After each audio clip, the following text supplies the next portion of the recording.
ड्यूटेरिया का volume 3 book launch हो गया है 12 सेट के साथ, जिसमें 5 सेट समान अध्ययन, 5 सेट आपके समान योग्यता यानी कि एईडीओ का पेपर 3 और 2 सेट आपका सामान्य भाषा यानी कि एईडीओ के पेपर 1 से होगा। आज हम लोग स्टार्ट करेंगे सेट 1 जो कि समान अध्ययन पेपर 2 का होगा, जो एईडीओ का पेपर 2 है, इससे स्टार्ट करेंगे। फटाफट सारे लोग सेशन को लाइक कर लीजिए, शेयर कर दीजिए और जो बच्चे पहली बार जुड़े हो चैनल से सब्सक्राइब करके बेल आइकन को प्रेस कर लीजिए ताकि नए टेस्ट जब भी अपलोड होंगे तो सबसे पहले नोटिफिकेशन आपको मिलते रहेगा। चलिए बढ़ते हैं क्वेश्चन की तरफ। पहला प्रश्न है, हिमालय के निम्नलिखित दर्रे को उत्तर से दक्षिण की ओर बढ़ते हुए क्रम में व्यवस्थित कीजिए। 4 दिया गया, नीति दर्रा, बनिहाल दर्रा, सिपकीला और तांगला दर्रा। ये जो है ना, तांगला दर्रा लद्दाख क्षेत्र में एक उच्च पर्वतीय दर्रा है, तांगला के बारे में हो गया, ठीक। उसके बाद दूसरे नंबर पर आएगा बनिहाल दर्रा। बनिहाल दर्रा जो है ना जम्मू कश्मीर के रामबान जिला में है। कहां पर है? जम्मू कश्मीर का एक रामबान जिला है, यहीं पर है बांजाल ये वाला बनिहाल दर्रा, जो कि पीर पंजाल श्रेणी में लगभग इसका स्थिति है 33.3 डिग्री नॉर्थ में स्थित है। और उसके बाद आएगा तीसरे स्थान पर सिपकीला दर्रा, जो कि हिमाचल प्रदेश के किन्नौर जिला में है। कहां पर है? हिमाचल प्रदेश के किन्नौर में, ये भी ध्यान रखना आपको। और लास्ट में आएगा आपका नीति दर्रा, जो कि उत्तराखंड के चमोली जिला में पड़ता है। कहां पर? उत्तराखंड के चमोली जिला में। तो इस तरह से मिलान करने के बाद 4, 2, 3 और 1 देख लीजिए, 4, 2, 3 और 1, पहला ही विकल्प यहाँ पर करेक्ट हो जाएगा। चलिए क्वेश्चन नंबर 2 देखिए, वायुमंडल की परतों को संदर्भ में निम्नलिखित में से कौन सा ऐसे कथन असत्य है? इनकरेक्ट पूछा जा रहा है, यानी कि इनकरेक्ट बताना है कूट के हिसाब से। पहले देख लेते हैं कौन सा सही है या कौन सा गलत है। पहला स्टेटमेंट यहाँ पढ़िए क्या है, क्षोभ सीमा पर वायु का तापमान विषुवत रेखा के ऊपर ध्रुवों की तुलना में अधिक होता है। जो विषुवत रेखा होता है ना, क्षोभ सीमा की ऊंचाई लगभग 18 किलोमीटर होती है, अब सभी को पता है। तो ध्रुव पर लगभग कितना होता है? 8 किलोमीटर होता है। तो इसके तुलना में क्या होता है? अधिक होता है। लेकिन ऊंचाई बढ़ने पर क्या होगा? टेम्परेचर जो होगा, ऊंचाई जैसे बढ़ेगा, हाइट बढ़ेगा यहाँ पर, तो टेम्परेचर क्या होगा? कम हो जाएगा। इसलिए विषुवत रेखा के ऊपर तापमान जो होता है ध्रुवों की तुलना में अधिक नहीं होकर के ये क्या होता है? कम हो जाता है। तो ये वाला स्टेटमेंट पहला गलत हो गया। दूसरा पढ़िए यहाँ पर, मंडल में ऊंचाई के साथ तापमान बढ़ता है, जिसके कारण वहां ओजोन परत की उपस्थिति संभव होती है। ये वाला जो है ना, तापमान घटता है और वायुमंडल की सबसे ठंडी परत मानी जाती है मध्यमंडल, ये वाला भी गलत हो गया। तीसरा है, आयन मंडल में स्थित कैनली हेविसाइड परत लंबी रेडियो तरंगों को परावर्तित करती है। तो ये वाला लंबी तरंगों का परावर्तन निचली परत में होता है, ठीक है। कौन से? निचली परत में होता है, कैनली हेविसाइड परत में नहीं होता है। ये ना मध्यम रेडियो तरंग को परावर्तित करता है, लंबी रेडियो तरंग को नहीं। ये जो होगा ना, मध्यम रेडियो तरंग को परावर्तित करेगा, मध्यम वाले को। लंबी वाले को जो होता है ना, ये निचली परत में होता है। इस वजह से ये तीसरा भी गलत। तो तीनों के तीनों गलत दिए गए हैं, 1, 2 और 3 तीनों के तीनों असत्य है। असत्य ही पूछा जा रहा था, यहाँ देख सकते हो आप लोग। आगे देखिए, लेटेराइट मृदा के संदर्भ में निम्नलिखित कथनों पर विचार कीजिए। 3 स्टेटमेंट है, कौन सा कथन सत्य है? करेक्ट स्टेटमेंट पूछा जा रहा है। पहला पढ़िए यहाँ पर, यह मृदा भारी वर्षा वाले क्षेत्र में निक्षालन की प्रक्रिया द्वारा निर्मित होती है। तो ये वाला स्टेटमेंट क्या है? सही दिया गया, जो कि पोषक तत्व का पानी के साथ बह जाता है, इसलिए ये वाला करेक्ट हो गया। दूसरा, इस मृदा में ह्यूमस और नाइट्रोजन की प्रचुरता होती है। ये वाला क्या है? गलत दिया गया, क्योंकि इसमें लौ ऑक्साइड होता है और एल्युमिनियम की अधिकता होता है, नाइट्रोजन नहीं होता और ना ही ह्यूमस होता है। इसमें क्या होता है? लौह ऑक्साइड लिख लीजिए आप लोग, इसके साथ साथ एल्यूमिनियम होता है, ये लिख लीजिए। ये वाला इस वजह से गलत हो गया। तीसरा पढ़िए यहाँ पर है, यह काजू और चाय जैसी फसलों के लिए उपयुक्त होती है। बिल्कुल, ये जो चाय हो गया, कॉफी हो गया, काजू, इन सब के लिए उपयुक्त मानी जाती है। तीसरा वाला सही होगा। यहाँ पर कहा जा रहा है कौन सा कथन सत्य है? तो पहला और तीसरा सही था, केवल 1 और 3, विकल्प सी यहाँ पर करेक्ट आंसर हो जाएगा। चलिए चौथा प्रश्न देखिए, अफ्रीका महाद्वीप के संदर्भ में निम्नलिखित कथनों पर विचार कीजिए। कौन सा कथन सही है? फिर से पूछा जा रहा है। 1 बाय 1 पढ़ते हैं। पहला यहाँ पर है, कांगो नदी भूमध्य रेखा को 2 बार पार करने वाली विश्व की एकमात्र नदी है। तो जो ये वाला कांगो नदी का क्षेत्र है ना, इसके बारे में बिल्कुल सही स्टेटमेंट दिया गया है, पहला वाला। दूसरा देखिए, नील नदी का उद्गम जो होता है अल्बर्ट झील से होता है, जो पूरी तरह से तंजानिया में स्थित है। तो नील नदी का मुख्य स्रोत विक्टोरिया झील होगा, अल्बर्ट झील नहीं होगा, ठीक ना। इसको कट कीजिए, यहां पर लिखिए विक्टोरिया झील। कौन सा झील? विक्टोरिया झील। और अल्बर्ट झील जो है ना, युगांडा और कांगो लोकतांत्रिक गणराज्य की सीमा है। अल्बर्ट झील जो है ये कहां कहां का? युगांडा और कांगो लोकतांत्रिक गणराज्य की सीमा पड़ती है, ये बॉर्डर पड़ता है। कौन सा? अल्बर्ट झील। इस वजह से ये वाला गलत हो गया। तीसरा है यहाँ पर चाड झील केवल चाड और नाइजीरिया के बीच सीमा साझा करता है। तो चाड झील जो है ना एक अंतःस्थलीय जल निकाय है जिसकी सीमा जो है चाड, नाइजीरिया, नाइजर और कैमरून से लगती है। एक तो चाड हो जाएगा, नाइजीरिया हो जाएगा, और कौन कौन सा कंट्री होगा, नाइजर हो जाएगा और कैमरून, इन सब के सीमा लगते हैं चाड झील से। यानी चाड झील है, इसके इर्द गिर्द ये चारों देश हैं, ठीक। जिस वजह से ये वाला स्टेटमेंट भी गलत हो जाता है। तो पहला स्टेटमेंट सही था, केवल एक, विकल्प ए राइट आंसर हो गया इसका। चलिए आगे देखिए, सौर मंडल के ग्रहों के घूर्णन और परिक्रमण के संदर्भ में निम्नलिखित कथनों पर विचार कीजिए। 3 स्टेटमेंट दिया गया यहाँ पर, और आगे कूट दिया गया होगा कि क्या सही है क्या गलत दिया गया है, ये पूछ लेगा। तो पहले देख लेते हैं सही गलत जो भी होगा। गलत पूछेगा तो गलत लगा लेंगे, सही पूछेगा सही लगा लेंगे। पहला देखिए, शुक्र का एक दिन उसके एक वर्ष की तुलना में अधिक लंबा होता है। तो ये वाला क्या है, बिल्कुल सही दिया गया है, पहला वाला यहाँ पर करेक्ट हो जाएगा। दूसरा है, सौर मंडल में केवल शुक्र और यूरेनस ही ऐसे ग्रह है जो पूर्व से पश्चिम की ओर घूर्णन करते हैं। तो बिल्कुल सही है, क्योंकि ऐसे ही 2 ग्रह है जो पूर्व से पश्चिम, जो दक्षिणावर्त घूमते हैं। क्या ये इसका दक्षिणावर्त होता है घूर्णन, दक्षिणावर्त, यही एकमात्र है। तीसरा देखिए स्टेटमेंट क्या है यहाँ पर, ग्रहों की कक्षीय गति सूर्य से उनकी दूरी बढ़ने के साथ बढ़ जाती है। ये वाला गलत दिया गया, क्योंकि सौर मंडल में ग्रह की जो कक्षीय गति होती है सूर्य से उनकी दूरी बढ़ने के साथ कम हो जाती है, ये बढ़ेगी नहीं, क्या हो जाएगी ये भैया, ये कम हो जाती है, ठीक ना। इस वजह से ये वाला गलत हो गया। अब देखिए ऊपर बढ़ते हैं, यहाँ पर देखते हैं क्या पूछा जा रहा है, गलत या सही पूछा जा रहा है। उपयुक्त में से कौन सा कथन सत्य है। सत्य तो पहला और दूसरा था, केवल विकल्प बी यहाँ पर सही हो जाएगा। आगे देखिए, प्रायद्वीपीय भारत के पश्चिमी तट के संदर्भ में निम्नलिखित कथनों पर विचार कीजिए।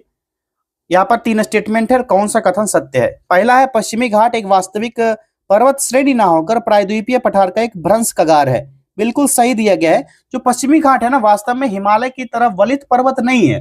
इसका निर्माण जो है ना, गोंडवाना लैंड जब टूटा था उस समय हुआ था, जब भारतीय प्लेट अफ्रीकी प्लेट से अलग हुई थी, तो उसका पश्चिमी हिस्सा नीचे धंस गया था, जिसके कारण यह खड़ा किनारा कगार जैसा निर्माण हुआ था।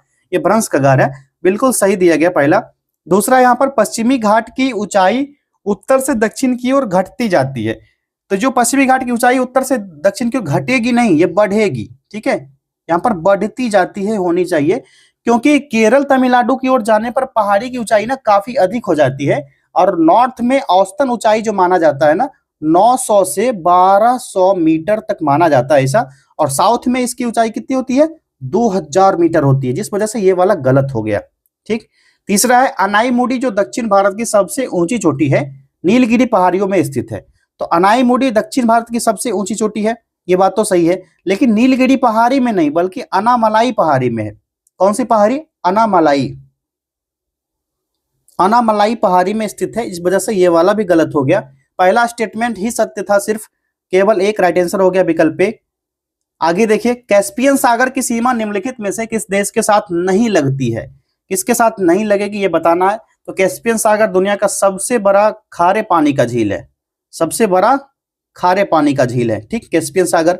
अब किसके साथ नहीं लगती है, तो आर्मेनिया उज्बेकिस्तान के साथ नहीं लगेगा, आर्मेनिया और उज्बेकिस्तान, यानी दूसरा और चौथा यहाँ पर विकल्प भी आसान सा जवाब हो गया। इसका सीमा जो साझा करता है, एक तो अजरबैजान, कजाकिस्तान, उसके बाद तीसरा लिख लीजिएगा रूस, एक ये हो गया, दूसरा ये हो गया, तीसरा रसिया हो जाएगा, फिर लिख लीजिएगा ईरान, ईरान के साथ, और चौथा लिखिएगा तुर्कमेनिस्तान, तुर्कमेनिस्तान इसके साथ सीमा साझा करता है, ठीक। ये चारों पांचों देश का नाम आप लोग लिख लीजिए, कजाकिस्तान, अजरबैजान, रूस, ईरान और तुर्कमेनिस्तान, ठीक है। ये पांचवा होगा ना, पांचवा हो गया।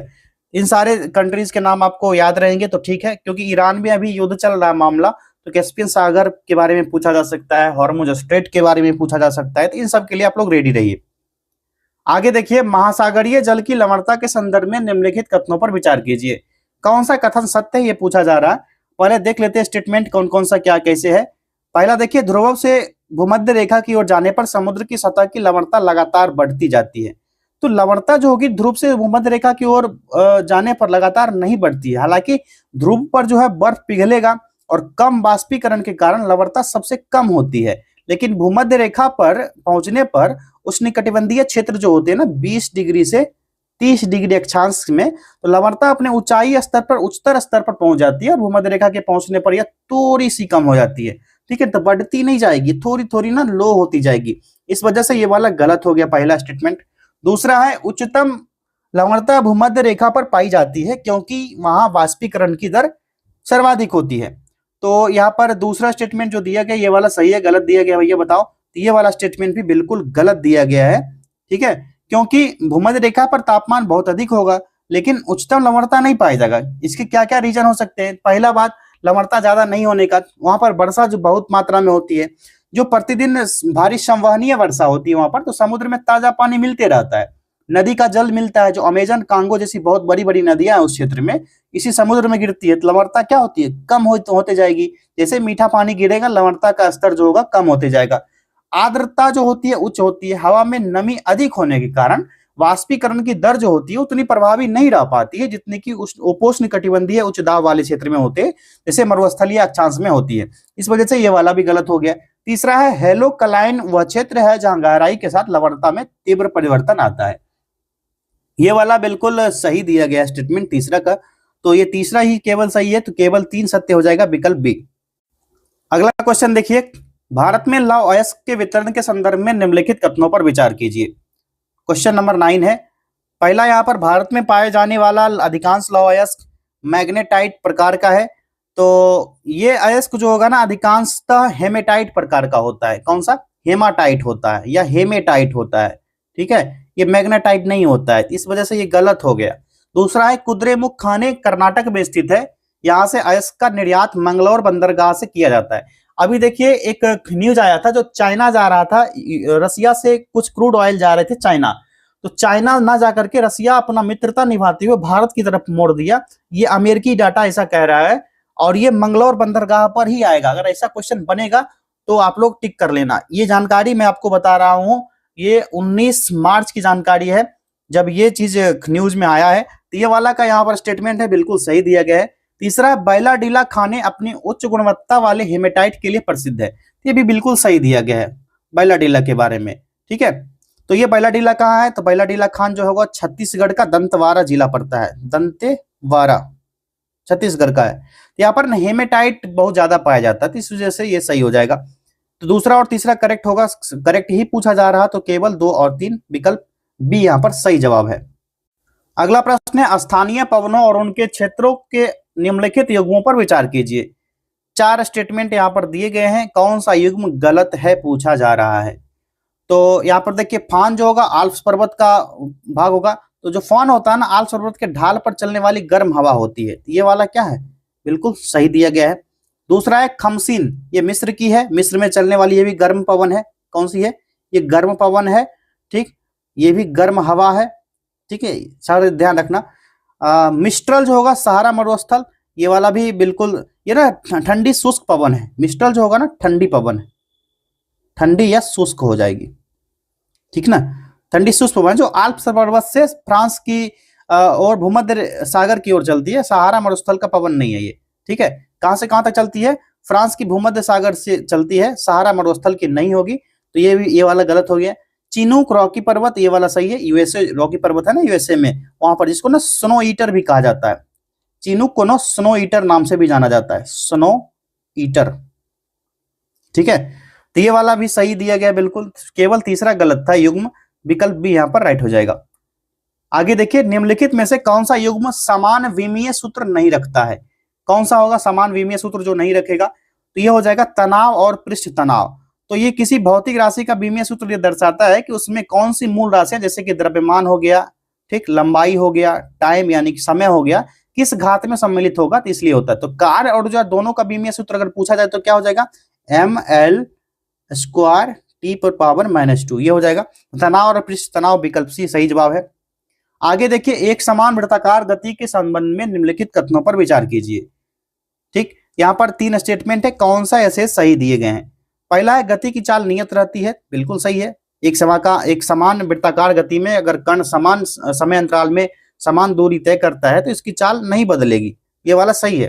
वेग निरंतर बदलते रहता है, ये वेग ना एक सदिश राशि होता है। सबसे पहले तो ये जान लीजिए, वेग जो होगा ये क्या होगी? ये सदिश राशि होगा ये। ठीक, और भले ही चाल नियत होगा लेकिन वृत्ताकार पथ पर गति कम समय कम कण की दिशा हर बिंदु पर बदलते रहेगी, जिससे वेग भी बदलते रहेगा। तो ये वाला सही है, निरंतर बदलते रहेगा। त्वरण केंद्र की ओर केंद्रक होता है, ये वाला सही है। तो वेग में निरंतर परिवर्तन के कारण त्वरण उत्पन्न होगा। त्वरण की दिशा जो होगा हमेशा वृत्त के केंद्र की ओर होगा, जिसको अभिकेंद्रन त्वरण भी कहा जाता है। क्या कहा जाता है? अभिकेंद्र त्वरण भी कहा जाता है इसको। तो ये वाला भी सही है। कौन सा सही था? तो यहां पर 1 2 3 सारे सही हो जाएंगे, विकल्प टी। आगे देखिए, यदि किसी गतिशील पिंड का संवेग अपरिवर्तित रखते हुए उसका वेग दोगुना कर दिया जाए तो पिंड के द्रव्यमान पर क्या प्रभाव पड़ेगा? तो द्रव्यमान आधा हो जाएगा, आसान सा। संवेग p होता है, द्रव्यमान m होता है और वेग v होता है। p बराबर क्या होता है? m इंटू v होता है, यही दर्शाया जाता है। ठीक, और प्रारंभिक संवेग और अंतिम संवेग क्या होता है? तो p1 इक्वल टू p2 के बराबर होता है। ये क्या हो जाएगा? द्रव्यमान क्या होगा? हमेशा आधा हो जाएगा। ठीक है, विकल्प ए राइट आंसर हो गया इसका। आगे देखिए, कार्य ऊर्जा प्रमेय के संदर्भ में निम्नलिखित कथनों पर विचार कीजिए। 2 स्टेटमेंट है और कहा जा रहा है कौन सा कथन सत्य है। दोनों स्टेटमेंट को पढ़िए। पहला यहां पर पढ़िए, किसी कण की गतिज ऊर्जा में परिवर्तन उस पर लगने वाले कुल बल द्वारा किए गए कार्य के बराबर होता है। ये वाला दिया गया है। ठीक, तो ये वाला स्टेटमेंट बिल्कुल सही दिया गया है। ये आप लोग पढ़े होंगे। W net is equal to क्या होता है? डब्ल्यू नेट, चलिए यहां लिख देते हैं, W net is equal to होता है ए के। ठीक ना, जो कि ना कार्य ऊर्जा प्रमेय का सार्वभौमिक नियम है ये चीज। तो गतिज ऊर्जा में परिवर्तन के बराबर होगा, ये वाला सही है। दूसरा यहां पर पढ़िए, कार्य ऊर्जा प्रमेय केवल एक समान त्वरण वाले पिंड के लिए मान्य होता है। तो कार्य ऊर्जा प्रमेय सार्वभौमिक नियम होता है, ना केवल एक समान त्वरण जो नियत बल के लिए, बल्कि परिवर्ती त्वरण जो परिवर्ती बल होता है ऐसे पिंड के लिए भी समान रूप से मान्य होता है। इसको कलन विधि का उपयोग कहते हैं, कलन विधि। कलन विधि लिख लीजिएगा आप लोग। एक समान त्वरण नहीं, सार्वभौमीय होता है, इस वजह से ये गलत हो जाएगा। केवल एक ही सही है, विकल्प ए राइट आंसर हो गया इसका। आगे देखिए, पृथ्वी की चारों ओर वृत्ताकार कक्ष में घूम रहे एक कृत्रिम उपग्रह के संदर्भ में क्या सत्य है? तो इसकी कुल यांत्रिक ऊर्जा ऋणात्मक होती है, विकल्प बी वाला यहां पर सही हो जाएगा। अगला प्रश्न है, जब प्रकाश की एक किरण पानी से हवा में प्रवेश करती है तो वह क्या होगी? तो अभिलंब से दूर झुकेगी, गति तेज हो जाएगी। ठीक ना, तो ये बदलाव क्या क्या आएगा? तो हवा का अपवर्तनांक होगा पानी की तुलना में कम होगा, क्योंकि प्रकाश की गति तेज हो जाती है। गति बढ़ने के कारण प्रकाश का किरण अभिलंब से दूर झुकता हुआ दिखाई देगा। और गति धीमी करेंगे ना तो केवल तभी होता है जब प्रकाश सघन माध्यम में प्रवेश करेगा। तो जहां पर प्रकाश हवा विरल माध्यम में जा रहा तो गति बढ़ेगा, और प्रकाश केवल तभी सीधा निकलेगा जब वो अभिलंब के अनुदिश 90 डिग्री पर होगा, आपतित होगा 90 डिग्री पर। सामान्य तिरछी किरण का अपवर्तन अनिवार्य इसमें होना चाहिए। इसका राइट आंसर क्या होगा? अभिलंब से दूर झुकेगा, गति तेज हो जाएगा। विकल्प सी आसान सा लगा लीजिए टिक। सूची 1 को सूची 2 से सुमेलित करना। पहले सूची में वैज्ञानिक का नाम, दूसरे में उनके खोज और सिद्धांत के बारे में पूछा जा रहा है। ठीक है, ये खोज और सिद्धांत का दिया गया है, इसको मिलाना। अल्बर्ट आइंस्टीन के द्वारा क्या खोज किया गया था? 1905 ईस्वी में प्रकाश वैद्युत प्रभाव की व्याख्या किया गया था इनके द्वारा। प्रकाश वैद्युत प्रभाव यहां पर लिखते हैं, ताकि ना बार बार मैं आपको बोलता हूं इधर लिखा कीजिए, ताकि मिलाने में आपको ठीक रहेगा। हो सकता है ऐसे जिग जैग मिलाओगे ना आप तो गलत हो जाता है कभी कभी।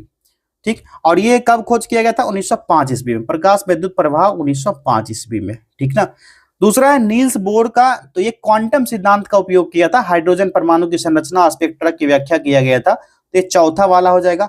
ठीक, चौथा वाला, यहाँ चौथा लिखिए। अर्नेस्ट रदरफोर्ड, तो इनके द्वारा अल्फा कण परिकीर्णन यूज हुआ था, जो नाभिक की खोज हुआ था, परमाणु का नाभिकीय मॉडल दिया था इन्होंने। तो पहला वाला हो गया यहाँ पर एक। और लुई डी ब्रोगली, एक ही बचा पदार्थ की तरंग प्रकृति। ठीक है, तो ये तीसरा लगाइए। यहाँ पर क्या हो गया? 2 4 1 और 3, इसलिए मैं यहाँ पर बोलता हूं इस तरह से लिखिए तो सही रहेगा। यहाँ पर 2 4 1 और 3 देख लो भैया, विकल्प डी। पदार्थ की अवस्थाओं के संबंध में निम्नलिखित कथनों पर विचार कीजिए। 3 स्टेटमेंट दिया गया है यहाँ पर, और कौन सा ऐसे सही है या है ये पूछा जा रहा है।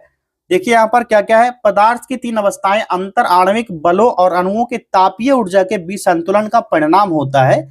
ये वाला क्या है? बिल्कुल सही दिया गया है। दूसरा है अणुओं के बीच की दूरी बढ़ने पर आकर्षण बल बहुत तेजी से बढ़ता है। ये वाला गलत दिया गया। क्यों गलत दिया गया है? आकर्षण बल ना बहुत तेजी से घटता है, बढ़ेगा नहीं। ठीक ना, ये क्या होगा? ये घटते जाता है। क्यों घटेगा? तो अंतराणविक बल जो होता है ना लघुपरास का होता है, दूरी बढ़ने पर प्रभावी नहीं रह पाता, जिस वजह से ये घटने लगता है। तीसरा देखिए यहाँ पर है अंतराणविक अंतःक्रियाओं की प्रधानता कम, ठोस अधिक होता है, उसके बाद द्रव, उसके बाद गैस होता है। तो ये वाला बिल्कुल सही दिया गया। ठोस में ठोस सबसे प्रबल बल होता है, जिसके कारण उसके अणु निश्चित स्थिति में बंधे रहते हैं। गैस में सबसे कमजोर होते हैं, जो कि फैलते रहते हैं। ये वाला सही दिया गया। पहला और तीसरा यहाँ पर करेक्ट होगा। करेक्ट पूछा जा रहा था, केवल 1 और 3 विकल्प बी राइट आंसर हो गया इसका। चलिए क्वेश्चन नंबर 19 देखिए, हाइड्रोजन परमाणु के बोर मॉडल के अनुसार जब इलेक्ट्रॉन उच्च कक्षा से निम्न कक्षा में जाता है तो क्या होता है? तो ऊर्जा का उत्सर्जन होता है। आसान सा विकल्प बी टिक कर लीजिए आप लोग। निम्नलिखित में से कौन सा अम्ल वर्षा के लिए मुख्य रूप से उत्तरदायी है? कौन सा एसिड होगा? तो सल्फ्यूरिक एसिड और नाइट्रिक एसिड। विकल्प बी यहाँ पर सही जवाब है। नेक्स्ट क्वेश्चन है, निम्नलिखित में से कौन सा ऐसे असंतृप्त हाइड्रोकार्बन का सही उदाहरण है? 4 स्टेटमेंट दिए गए यहाँ पर, 4 चीज, और इसका मिलान करना है किसका? असंतृप्त हाइड्रोकार्बन। देखिए एल्किन CnH2n ये होगा, ठीक। एल्केन नहीं होगा, एल्केन इसमें नहीं शामिल होगा। एल्काइन हो जाएगा और बेंजीन हो जाएगा। 1, 3 और 4 इसमें आएगा। 1, 3 और 4 विकल्प सी यहाँ पर सही जवाब होगा। जो एल्केन होता है ना, एल्केन में क्या होता है? इसका सामान्य सूत्र तो दिया गया CnH2n होता है, तो इसमें ना द्विबंध होता है, 2 बॉन्ड पाया जाता है। और एल्काइन का सामान्य सूत्र भी दिया गया है NH2n-2 होता है, इसमें ना त्रिबंध पाया जाता है, त्रिबंधीय होता है, ठीक ना, एल्काइन में। बेंजीन के बारे में पता है, चक्रीय यौगिक है जो कि एकांतर द्विबंध होता है, इसमें द्विबंध होता है, ठीक। अब आप लोग कमेंट करना एल्कीन में कितने बंध होते हैं। तो यहाँ पर विकल्प सी तो राइट आंसर हो ही गया। आगे देखिए, आवर्त सारणी में प्रवृत्तियों के संबंध में नीचे दिए गए कथनों में से कौन सा सही है? 4 स्टेटमेंट है, इसमें से सही जवाब जो हो जाएगा कौन सा होगा ये पूछा जा रहा है। विकल्प सी लगा लीजिए, आवर्त में बाएं से दाएं जाने पर परमाणु त्रिज्या घट जाती है, यही सही कथन हो जाएगा, ठीक है। आगे देखिए, निम्नलिखित मिश्र धातुओं और उनके मुख्य घटक को सुमेलित कीजिए। सूची 1 में मिश्र धातु दिया गया है, दूसरे सूची में उनके घटक दिए गए हैं। मिलान कीजिए। पीतल का घटक क्या होगा भाई, बताना। पीतल का घटक तो Cu+Zn होता है, तीसरा होगा, तीसरा Cu+Zn। कांसा का क्या होगा? तो Cu+Sn होगा, पहला हो गया। अब एक बचा स्टेनलेस स्टील का, दूसरा हो गया Fe+Cr+ निकेल होगा, ठीक है। तो ये 3, 1 और 2, 3, 1 और 2 पहला ही टिक कर लीजिए। जीवों के वर्गीकरण के संदर्भ में निम्नलिखित में से कौन सा सबसे आधारभूत लक्षण है? तो विकल्प बी कोशिका की प्रकृति होती है, जो मौलिक संरचना निर्धारित करती है कि जीव की कोशिकाएं प्रोकैरियोटिक यानी कि बिना स्पष्ट केंद्रक वाली है या यूकैरियोटिक होगी। यूकैरियोटिक कैसी होती है? तो स्पष्ट केंद्रक होता है, उसकी झिल्लीदार अंग वाली होती है, ठीक। आगे देखिए, निम्नलिखित में से कौन सा कोशिकांग प्रोकैरियोटिक और यूकैरियोटिक दोनों कोशिकाओं में पाया जाता है? ये कौन सा कोशिकांग होगा? तो इसका सही जवाब होगा राइबोसोम, विकल्प सी राइबोसोम। अगला प्रश्न है, मानव शरीर की संयोजी ऊतक के बारे में निम्नलिखित कथनों पर विचार कीजिए। 3 स्टेटमेंट है, कौन सा सही दिया गया ये पूछा जा रहा है। पहला, संयोजी ऊतक शरीर के अन्य ऊतकों के साथ बांधते हैं और सहारा देते हैं, बिल्कुल सही है। दूसरा, रक्त और अस्थि दोनों संयोजी ऊतक के उदाहरण है, ये भी सही है। तीसरा है, यह ऊतक अंगों की भीतरी और बाहरी सतह को ढकता है, ये वाला गलत दिया गया। अंगों की भीतरी और बाहरी सतह को ढकने के कार्य उपकला ऊतक का होता है, ठीक है, संयोजी ऊतक का नहीं होता है। ये जो होता है ना उपकला उत्तक का उदाहरण होता है, उपकला उत्तक काम करता है। पूछा जा रहा संयोजी उत्तक के बारे में हमसे, ये गलत दिया गया है। तो पहला और दूसरा सही था, केवल 1 और 2 करेक्ट हो जाएगा इसका। चलिए, सूची 1 को सूची 2 से सुमेलित करना है। पहले सूची में रोग दिया गया है, दूसरे में रोगजनक कारक दिए गए। सही उत्तर चुनना है कूट का यूज करके। मिलान कर लेते हैं। पहले फाइलेरिया जो हाथी पाव होता है, ये किससे होता है? बुचेडिया वेनक्रॉप्टाई से होता है, दूसरा हो गया इसका। दूसरा अमीबता होता है, अमीबता जो होता है एंटा अमीबा हिस्टोलिटिका के कारण होता है, तीसरा हो गया। निमोनिया के बारे में पता है, ये हीमोफिलस इन्फ्लुएंजा होता है, तो ये चौथा हो गया। अब बचा एक मलेरिया का प्लाज्मोडियम फाल्सीपेरम।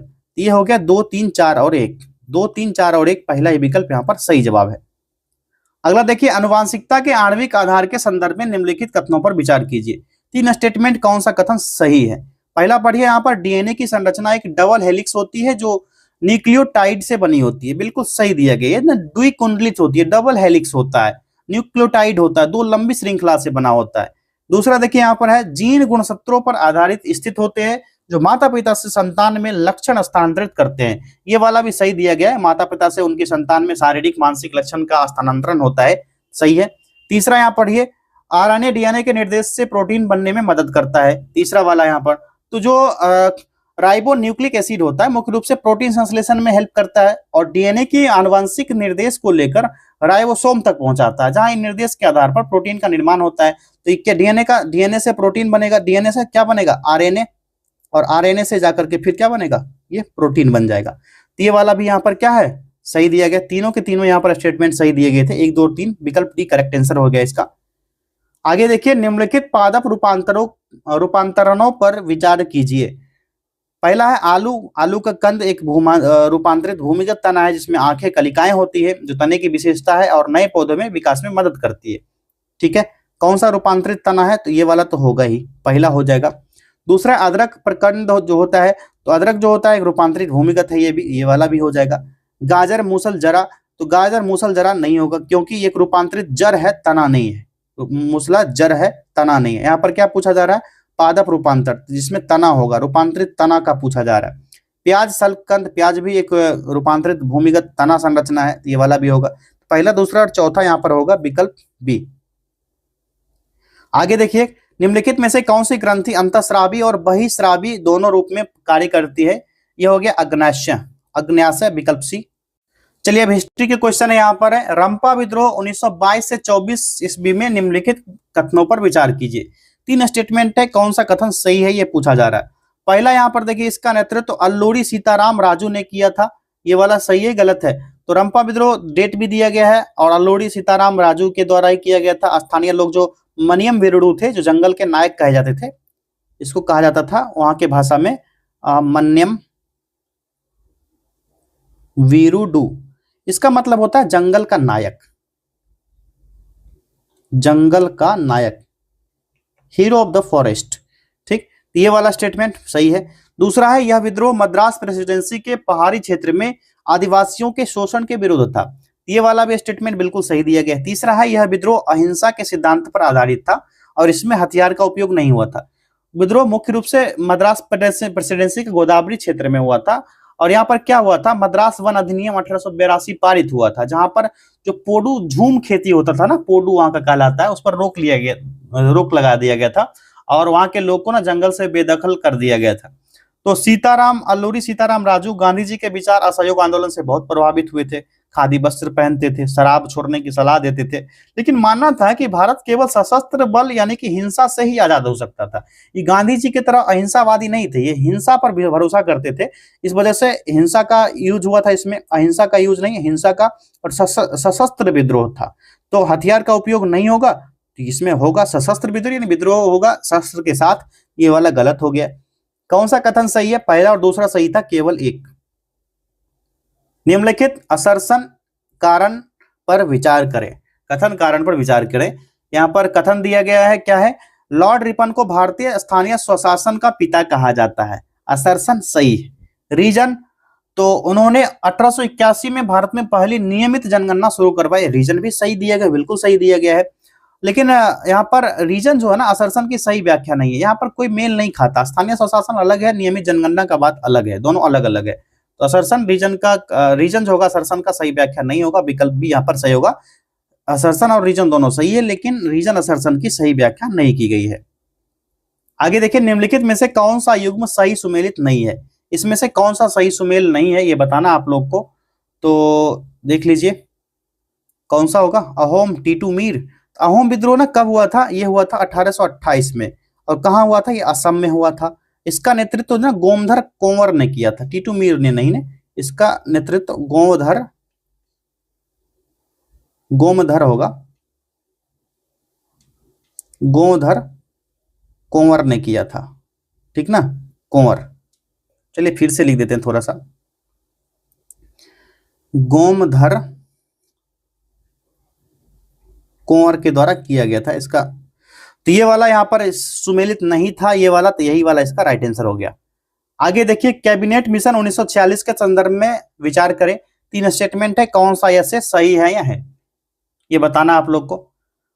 स्टेटमेंट पढ़िए। पहला, इसने पाकिस्तान की मांग को पूरी तरह खारिज किया, बिल्कुल सही दिया गया। मिशन ने तर्क दिया कि एक अलग पाकिस्तान प्रशासनिक, आर्थिक और सैन्य दृष्टि से व्यवहारिक नहीं होगा, सही है। दूसरा, इसने भारत को 3 समूह ए बी सी में विभाजित करने का प्रस्ताव दिया, ये भी बिल्कुल सही दिया गया है, जिसमें पंजाब बंगाल के विभाजन की कई समस्याएं पैदा हुई थी। तो ग्रुप ए में हिंदू बहुल क्षेत्र जैसे मद्रास, बॉम्बे, यूपी, बिहार को रखा गया था, ठीक ना, ग्रुप ए में, ठीक, मद्रास, बॉम्बे, यूपी और बिहार को रखा गया था ग्रुप ए में। ग्रुप बी में रखा गया था उत्तर पश्चिम मुस्लिम बहुप्रांत को, बहुल प्रांत जो थे पंजाब होंगे इसमें, और सिंध का क्षेत्र था, और उत्तर पश्चिम यानी कि नॉर्थ वेस्ट सीमा को रखा गया था, नॉर्थ वेस्ट सीमा को, सीमा वाले क्षेत्र को। ग्रुप सी में रखा गया था जो उत्तर पूर्व मुस्लिम बहुल प्रांत क्षेत्र थे, बंगाल हो गया, असम जैसे क्षेत्र को, ये 3 भाग में बटा हुआ था, ठीक। तीसरा देखिए यहाँ पर क्या है, इसने एक मजबूत क्षेत्र और मजबूत केंद्र और कमजोर राज्यों वाली संघीय व्यवस्था की सिफारिश की। ये वाला ना गलत दिया गया है, ये वाला बिल्कुल गलत दिया गया है स्टेटमेंट, तो केवल 1 और 2 सही था, विकल्प ए राइट आंसर हो गया इसका। निम्नलिखित में से कौन सा युग्म सही सुमेलित नहीं है? इसमें भी फिर से सेम चीज कहा जा रहा, सती प्रथा का निषेध लॉर्ड कर्जन के द्वारा नहीं, सती प्रथा का निषेध 1829 में आया था, उस समय गवर्नर जनरल बेंटिक था, बेंटिक, राजा राम मोहन राय के नेतृत्व में हुआ था, RRM लिख लीजिएगा, ये वाला सही हो गया इसका। नेक्स्ट है लखनऊ समझौता 1916 किन के बीच हुआ था? लखनऊ समझौता जो हुआ था ना, 2 वजह से ऐतिहासिक रहा। पहला तो 1907 का सूरत विभाजन, नरम दल गरम दल बटा, फिर दूसरा कांग्रेस और मुस्लिम लीग से सरकार के सामने साझा राजनीतिक मांगे रखी गई थी, इसके लिए हाथ मिलाया था। तो समझौता को सफल बनाने के लिए बाल गंगाधर तिलक और मोहम्मद अली जिन्ना सबसे महत्वपूर्ण भूमिका निभाया था, और इसके समझौते को कांग्रेस मुस्लिम लीग की पृथक निर्वाचक मंडल की मांग की गई थी, जहां पर स्वीकार कर लिया गया था, जिसके बाद इतिहासकार ना इस विभाजन का बीज भी मानते हैं कि जो पाकिस्तान भारत का विभाजन हुआ था यहीं से शुरू हुआ था, लखनऊ समझौता 1916 से ही। यहाँ पर स्टेटमेंट दोनों दिया गया है, यहाँ पर दोनों स्टेटमेंट जो है ना, दोनों का दोनों सही है, कांग्रेस और मुस्लिम लीग, कांग्रेस के नरम दल और गरम दल दोनों सही है, 1 और 2 दोनों हो जाएंगे, विकल्प सी। अभिनव भारत सोसाइटी के संस्थापक कौन थे? टिक कीजिए, वीर सावरकर और गणेश, उनके भाई गणेश दामोदर सावरकर, इन्होंने मिलकर के 1904 में अभिनव भारत सोसाइटी की स्थापना की थी। सूची 1 को सूची 2 के साथ सुमेलित करना है और कूट का उपयोग करके सही उत्तर चुनना है। एक सूची में दिया गया अधिनियम, दूसरी सूची में उसकी विशेषताएं दी गई है, मिलान करना है इसको। पहले में देखिए 1909 का अधिनियम है, 1909 का अधिनियम मार्ले मिंटो सुधार से संबंधित है, और ये जो है ना पहली बार मुसलमान के लिए सांप्रदायिक निर्वाचक मंडल की शुरुआत की गई थी। इसका हो गया दूसरा, सांप्रदायिक निर्वाचन मंडल। दूसरा है 1919 का अधिनियम, ये ना मॉन्टेग्यू चेम्सफोर्ड सुधार है, मॉन्टेग्यू चेम्सफोर्ड सुधार से संबंधित है, और इसके द्वारा प्रांत में द्वैध शासन लागू हुआ, तो ये पहला हो गया इसका। तीसरा है 1935 का अधिनियम, ये ना द्वैध शासन समाप्त किया गया था इसमें, और स्वायत्तता दी गई थी, और केंद्र में द्वैध शासन लागू करने का प्रस्ताव रखा गया था, साथ ही एक संघीय न्यायालय की स्थापना भी की गई थी। तो इसमें ना 2 चीज लिख लीजिएगा, एक तो हो जाएगा केंद्र में द्वैध शासन प्लस संघीय न्यायालय की स्थापना, संघीय न्यायालय दोनों नोट कीजिएगा। तीसरे में 1935 का अधिनियम का बात है ये। 1947 का अधिनियम आप सभी को पता है, भारतीय स्वतंत्रता अधिनियम था, जहां पर ब्रिटिश शासन समाप्त होता है भारत में, भारत का विभाजन 2 भाग में किया जाता है, जो स्वतंत्र डोमिनियन है, भारत और पाकिस्तान बना, ठीक। भारत का विभाजन हो जाता है 2, 1, 3 और 4, 2, 1, 3 और 4 पहला ही विकल्प राइट है। आगे देखिए, निम्नलिखित घटनाओं को काल अनुक्रमिक क्रम में व्यवस्थित करें। 4 दिया गया, इसका ना ईयर देख लेंगे, उसके बाद ऑटोमेटिकली ये सेट हो जाएगा। देखिए, वर्नाक्यूलर प्रेस एक्ट 1878 का मामला है, यह मुंह बंद करने वाला कानून भी कहा जाता है इसको, ठीक ना, जो कि लिटन ने समाचार पत्र जो था भारतीय भाषाओं पर अंकुश लगा दिया था, जो भारतीय समाचार पत्र थे इस पर अंकुश लगा दिया इसने, ठीक। और इसके बाद देखिए इल्बर्ट बिल, क्या है इल्बर्ट बिल, ये विवाद आया था 1883 में, 1883 का है, और ये लॉर्ड रिपन के समय हुआ था। इस समय ना रिपन गवर्नर था, और इसका उद्देश्य था कि भारतीय न्यायाधीश को यूरोपीय अपराधियों से मुकदमे सुनने का अधिकार दे दिया जाए, जिससे अंग्रेज का कड़ा विरोध यहाँ पर हुआ था। पहला दिल्ली दरबार कब लगा था? तो ये 1 जनवरी को लगा था, 1 जनवरी 1877। लॉर्ड लिटन था इस समय, लिटन था गवर्नर। उसके बाद देखिए द्वितीय आंग्ल अफगान युद्ध, आप सभी को पता है आंग्ल अफगान युद्ध के बारे में, ये कब हुआ था बताना जरा। 1878-80 में हुआ था, उस समय लिटन था, ठीक। तो इस सारे समय में ना जितना भी यहाँ पर है और वर्नाक्यूलर प्रेस एक्ट पूछा जाए अगर जो, तो वर्नाक्यूलर प्रेस एक्ट 1878 का मामला था। तो इस समय भी लिटन ही था, गवर्नर लिटन था। ये सारा चीज ध्यान रखना है। और सिर्फ एक रिपन जो था सिर्फ इल्बर्ट बिल विवाद में शामिल था। तो काल अनुक्रम में सजाना है तो पहले स्थान पर आएगा कौन सा, तीसरा 1877, उसके बाद पहला 1878, चौथा आएगा फिर 1878 से 80, उसके बाद बचा दूसरा। 3, 1, 4 और 2, 3, 1, 4 और 2 पहला विकल्प राइट हो गया इसका। 19वीं शताब्दी के सामाजिक सुधार आंदोलन के बारे में निम्नलिखित कथनों पर विचार करें। 3 स्टेटमेंट है, कौन सा सही दिया गया ये पूछा जा रहा है। चलिए इसको पढ़ते हैं। पहला है प्रार्थना समाज की स्थापना ज्योतिबा फूले के द्वारा की गई थी ना। प्रार्थना समाज की स्थापना जो होती है 1867 में होती है। ज्योतिबा फूले नहीं करके आत्माराम पांडुरंग करते हैं, आत्माराम पांडुरंग के द्वारा किया जाता है, तो पहला गलत। दूसरा, सत्यशोधक समाज का मुख्य उद्देश्य ब्राह्मणवाद और जाति व्यवस्था का विरोध करना था। ठीक, तो ज्योतिबा फूले द्वारा स्थापित था सत्यशोधक समाज। ठीक, ये चीज ध्यान रखना आपको, ज्योतिबा फूले किए थे इसका स्थापना सत्यशोधक समाज का, और इसका उद्देश्य ब्राह्मणवाद और जाति व्यवस्था का विरोध, बिल्कुल सही दिया गया। तो तीसरा है देवबंद आंदोलन एक रूढ़िवादी आंदोलन था जो इस्लामी शिक्षाओं की शुद्धता पर केंद्रित था, ये वाला भी बिल्कुल सही दिया गया है, जो पुनरुद्धारवादी था और कुरान हदीस जैसी शुद्ध शिक्षा का प्रसार किया करता था। दूसरा तीसरा यहाँ पर सही हो जाएगा, 2 और 3 करेक्ट, केवल डी, केवल 2 और 3 विकल्प डी।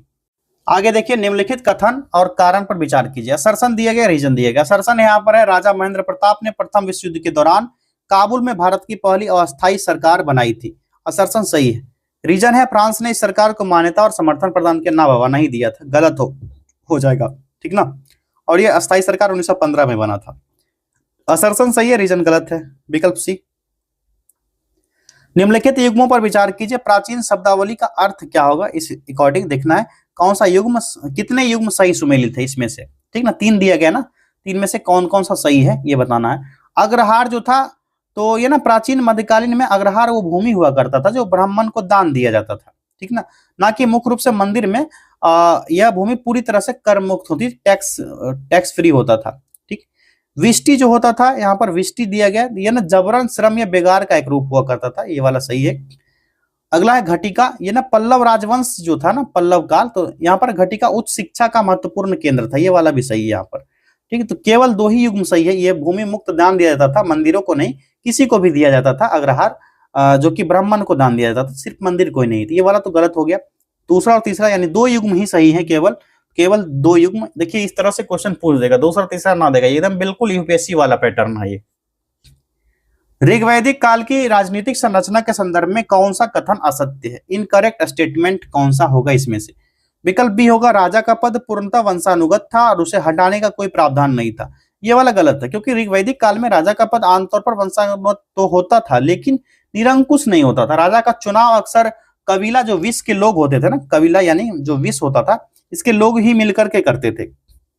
और मान लीजिए कि यदि राजा अक्षम होता था तो कबीला के हित के विरुद्ध कार्य करता था, तो उसे पद से हटाने के प्रमाण भी मिले हैं। लेकिन वर्तमान में अगर सांसद विधायक कोई बन जाए, मजाल कोई हट जाएगा, कोई त्याग पत्र देकर के आ जाए कि मैं गलत काम किया हूं तो मुझे नई संसद में रहने का अधिकार नहीं है, विधानसभा में रहने का अधिकार नहीं, एकदम मजाल नहीं है। आगे देखिए, सूची 1 को सूची 2 के साथ सुमेलित कीजिए और नीचे दिए गए कूट का उपयोग करके सही उत्तर चुनिए। सूची 1 में दर्शन दिया गया, दूसरी सूची में उसके प्रवर्तक दिए गए, मिलान करना है इसका। शून्यवाद के प्रवर्तक कौन है बताइए जरा, तो इसके प्रवर्तक नागार्जुन दूसरा हो गया। योगाचार के ये हो जाएंगे मैत्रेयनाथ, लोकायत के हो जाएंगे चरवाक, और वैशेषिक के कणाद। 2, 1, 4 और 3, 2, 1, 4 और 3 पहला सही। आगे देखिए, गुप्त काल के प्रशासन के संदर्भ में उपरी शब्द किसे संदर्भित करता है, ऊपरी शब्द के बारे में बताइए किसको संदर्भित करेगा। ये प्रांत का राज्यपाल होता था, विकल्प भी यहाँ पर राइट है। नेक्स्ट है निम्नलिखित असर्शन और कारण यानी कथन और कारण पर विचार कीजिए। यहाँ पर कथन दिया गया है, सातवाहन शासकों ने खुद को ब्राह्मण बताया और वर्ण व्यवस्था को सुदृढ़ करने का प्रयास किया, बिल्कुल सही दिया गया। रीजन है, सातवाहन राजाओं ने शक और यवन जैसी विदेशी जनजातियों के साथ वैवाहिक संबंध बनाने से पूरी तरह परहेज किया। ऐसा नहीं, कई वैवाहिक संबंध बने हैं, एक ब्राह्मण अद्वितीय ब्राह्मण होता था और सातवाहन विदेशी जनजाति से परहेज नहीं किए थे, उनके साथ वैवाहिक संबंध बनाए थे। इसका सबसे बड़ा उदाहरण ना वशिष्ठी पुत्र पुलेमावी जो था, पुलेमावी था, इसका शक शासक रुद्रदमन प्रथम की पुत्री से विवाह हुआ था और युद्ध को रोकने के लिए, राजनीतिक स्थिरता के लिए विदेशी मलेच्छ जो थे इनके साथ गठबंधन भी बनाए थे। तो ये वैवाहिक संबंध बनाने से पूरी तरह परहेज नहीं, बिल्कुल किया था। ये पुलेमावी का शासक जो था, मैंने बताया ना, वशिष्ठी पुत्र रुद्रदामन प्रथम के साथ विवाह हुआ था इसकी पुत्री का। तो ये वाला कथन, ये वाला जो है यहाँ पर सही है, यानी कि असर्शन सही है, रीजन गलत है। Assertion correct, reason wrong. चलिए सूची 1 को सूची 2 से सुमेलित करना है और सही उत्तर चुनना है। सूची 1 में मध्यकालीन विभाग और सूची 2 में कार्य या विशेषताएं दी गई है। इसका क्या मिलान होगा देखते हैं। दीवान ए अर्ज जो होता था, ये क्या होता था बताइए? तो ये होता था सैन्य विभाग होता था, ठीक। दीवान ए रिसालत क्या होता था? तो ये होता था धार्मिक विदेशी मामले से संबंधित, चौथा हो गया। दीवान ए इंसा क्या होता था? शाही पत्राचार विभाग होता था। दीवान ए कोही क्या होता था? तो ये होता था कृषि विभाग। 2, 4, 1 और 3, 2, 4, 1 और 3 भैया विकल्प डी। शेरशाह सूरी के प्रशासनिक सुधार के संदर्भ में पटवारी और मुकद्दम का मुख्य कार्य क्या था? तो ये हो जाएगा ग्राम स्तर पर राजस्व का लेखा जोखा रखते थे और शांति व्यवस्था बनाए रखते थे। तो शेरशाह सूरी के ना कई सैन्य अभियान में कहीं अधिक उनके प्रशासनिक भू राजस्व सुधार के लिए जाना जाता है, क्योंकि जिसकी नींव पर आगे चले थे अकबर ने भी अपना साम्राज्य खड़ा किया था उन्हीं की नींव पर। जो मुकद्दम ग्राम स्तर का मुखिया होता था, इसका काम होता था कि गांव में शांति व्यवस्था बनाए रखो, और स्थानीय उत्तरदायित्व का सिद्धांत शेरशाह के द्वारा ही लागू किया गया था। यहाँ पर जो राइट आंसर हो जाएगा विकल्प बी हो जाएगा, ग्राम स्तर पर राजस्व का लेखा जोखा रखना और शांति व्यवस्था बनाए रखना। निम्नलिखित कथन यानी असर्शन, रीजन यानी कारण पर विचार कीजिए। कथन यहाँ पर दिया गया, मुगल सम्राट अकबर ने दीन इलाही को एक संगठित धर्म के रूप में स्थापित करने का प्रयास किया, बिल्कुल गलत दिया गया है। इतिहासकार वी.ए. स्मिथ जो है ना इसके विपरीत मानते हैं। जो आधुनिक शोध हुआ था इसमें दीन इलाही जो तौहीद इलाही था, कोई संगठित धर्म नहीं था, ना तो कोई अपना मंदिर था, ना कोई पवित्र ग्रंथ है जैसे कुरान या बाइबल, कोई भी ग्रंथ इससे संबंधित है, ना कोई पुजारी था, ना ही कोई इसके संबंधित कोई वर्ग था जो इससे संबंधित हुआ करता हो। तो इसे अपनाने के लिए किसी पर दबाव डाला गया, यह वास्तव में आध्यात्मिक नैतिक संहिता थी जो सभी धर्म के अच्छे गुण का मिश्रण हुआ करता था। ये वाला गलत हो गया। रीजन है ये, वह साम्राज्य में बहुलवादी समाज के बीच सामंजस्य बिठाना चाहता था और सुलह कुल की नीति का पालन, बिल्कुल सही दिया गया। यानी असर्शन गलत है, रीजन सही है। असर्शन गलत, रीजन सही दिया गया था। चलिए क्वेश्चन नंबर 50 देखिए। 1565 ईस्वी का प्रसिद्ध तालीकोटा का युद्ध कुछ राज्यों के संयुक्त गठबंधन तथा विजयनगर साम्राज्य के बीच हुआ था। निम्नलिखित में से कौन सा राज्य उन संयुक्त गठबंधन में शामिल नहीं था? इसमें से कौन सा राज्य था बताइए जरा हमें। तो इसका राइट आंसर होना चाहिए कौन सा? बरार। बरार इसमें शामिल नहीं था। देखिए, निम्नलिखित में से कौन वित्त आयोग की प्रत्येक अनुशंसा को संसद के पटल पर रखने के लिए बाध्य कर सकता है? सही जवाब इसका हो जाएगा विकल्प ए, भारत के राष्ट्रपति। ये आर्टिकल 281 है, इसके अकॉर्डिंग भारत के राष्ट्रपति का संवैधानिक कर्तव्य होता है। संवैधानिक कर्तव्य क्या है कि वह वित्त आयोग द्वारा की गई जो सिफारिश होती है संसद के दोनों सदन यानी कि लोकसभा और साथ में राज्यसभा दोनों के समक्ष रखवाने का काम करेगा। राष्ट्रपति केवल सिफारिश ही नहीं रखवाते हैं बल्कि उनके साथ एक स्पष्टीकरण ज्ञापन भी रखवाते हैं जिसमें यह बताया जाता है कि आयोग की किन सिफारिश पर क्या कार्रवाई की गई। यदि मान लीजिए कि सरकार वित्त आयोग की किसी सिफारिश को स्वीकार नहीं करता है तो राष्ट्रपति के माध्यम से संसद को इसका ठोस कारण भी बताना होता है। हालांकि वित्त आयोग अपनी रिपोर्ट राष्ट्रपति को सौंप देता है लेकिन इसे सदन में पहुंचाने की जिम्मेदारी राष्ट्रपति की ही होती है, जिससे विधायी पारदर्शिता भी बनी रहती है। ठीक, आगे देखिए क्वेश्चन नंबर 52। भारत की संचित निधि से धन की निकासी का प्राधिकार किसे आना चाहिए? तो ये भारत की संसद द्वारा होता है, विकल्प बी राइट आंसर होगा। भारत की संसद द्वारा होता है। ये आर्टिकल 266 क्लॉज 1 में बताया गया है कि संचित निधि का गठन होगा और सरकार को मिलने वाला सारा राजस्व जैसे कि जितना भी टैक्स होगा, जो भी इसमें ऋण होंगे, जो भी इसमें ब्याज देयता होगा, ये सब ना इसी निधि में जमा होता है। और संविधान की जो धारा 114 क्लॉज 3 है यह स्पष्ट रूप से कहती है कि संचित निधि से 1 रुपया भी तब तक नहीं निकाला जा सकता जब तक कि संसद द्वारा कानून बनाकर विनियोग विधेयक की इसके लिए अनुमति न दिए। कौन सा विधेयक? तो नाम लिख लीजिएगा आप लोग, विनियोग विधेयक। विनियोग विधेयक, ठीक है। और यह प्रावधान ना ये सुनिश्चित करता है कि कार्यपालिका यानी कि सरकार जनता के पैसे को अपनी मर्जी से खर्च नहीं करेगा। खर्च के हर प्रस्ताव पर जनता के प्रतिनिधि जो सांसद होते हैं, जो हमारे सांसद संसद भवन में बैठे रहते हैं, इनका मुहर लगना अनिवार्य होता है। जब बजट चर्चा होता है, बजट चर्चा के बाद सरकार जो होता है संसद में विनियोग विधेयक पेश करती है और इस विधेयक के पारित होने के बाद ही संचित निधि से पैसा निकालने की कानूनी अधिकार भी प्राप्त होती है। आगे देखिए भारतीय संविधान के केंद्र और राज्यों के बीच शक्तियों के बंटवारा की व्यवस्था निम्नलिखित में से किस योजना में की गई है? यह किया गया भारत सरकार अधिनियम का 1935 वाला हो जाएगा यहाँ राइट आंसर। इसमें त्रिस्तरीय सूची प्रणाली है, त्रिस्तरीय है, ठीक है। इस अधिनियम द्वारा पहली बार केंद्र और प्रांत के बीच शक्ति का स्पष्ट बंटवारा हुआ था, जो क्या क्या था, 3 स्तरीय। तो एक तो हो गया संघ सूची, पढ़े हो गया आप लोग। दूसरा क्या हो जाएगा, प्रांतीय सूची, प्रांतीय। और तीसरा हो जाएगा समवर्ती सूची, समवर्ती सूची। ये सारे आप लोग पढ़े होंगे। प्रांतीय स्वायत्ता जो होता है ना, तो प्रांत में द्वैध शासन को समाप्त करके स्वायत्ता प्रदान किया गया। फिर राज्य को अपने विषय पर स्वतंत्र रूप से कानून बनाने का अधिकार मिल जाता है। और अवशिष्ट शक्तियां भी होती है जैसे सरकार के पास। तो वर्तमान संविधान में अवशिष्ट शक्तियां संसद के पास है। वही 1935 का जो अधिनियम है, इसमें शक्तियां जो है गवर्नर जनरल के पास था। किसके पास है? ये अधिनियम में गवर्नर जनरल के पास सारी शक्तियां होती थी। जो आधुनिक आधार है, अभी वर्तमान का संवैधानिक ढांचा है, इसका 7th शेड्यूल जो है, 7वां अनुसूची जो है अभी का, इसमें काफी हद तक ये 1935 वाला मामला रूपरेखा पर आधारित है, जो संघीय शासन व्यवस्था की नींव रखा गया है। ये वाला यहाँ पर सबसे सटीक आंसर होगा, विकल्प डी करेक्ट हो गया। आगे देखिए, 10वीं अनुसूची के संदर्भ में कौन सा कथन सत्य है? 2 स्टेटमेंट दिया गया, कूट की सहायता से देखेंगे कौन सा करेक्ट है या फिर कौन सा अनकरेक्ट है। ठीक, पहला देखिए यहाँ पर क्या है, इसे राजीव गांधी सरकार के दौरान 52वें संविधान संशोधन द्वारा जोड़ा गया। 1985 में थे राजीव गांधी, 1985 52वां संविधान संशोधन हुआ, 10वीं अनुसूची को जोड़ा गया। दल बदल विरोधी कानून भी कहा जाता है। तो दल बदल विरोधी कानून इसी अनुसूची को ही सामान्यतः कहा जाता है। तो दोनों के दोनों यहाँ पर करेक्ट हो गए।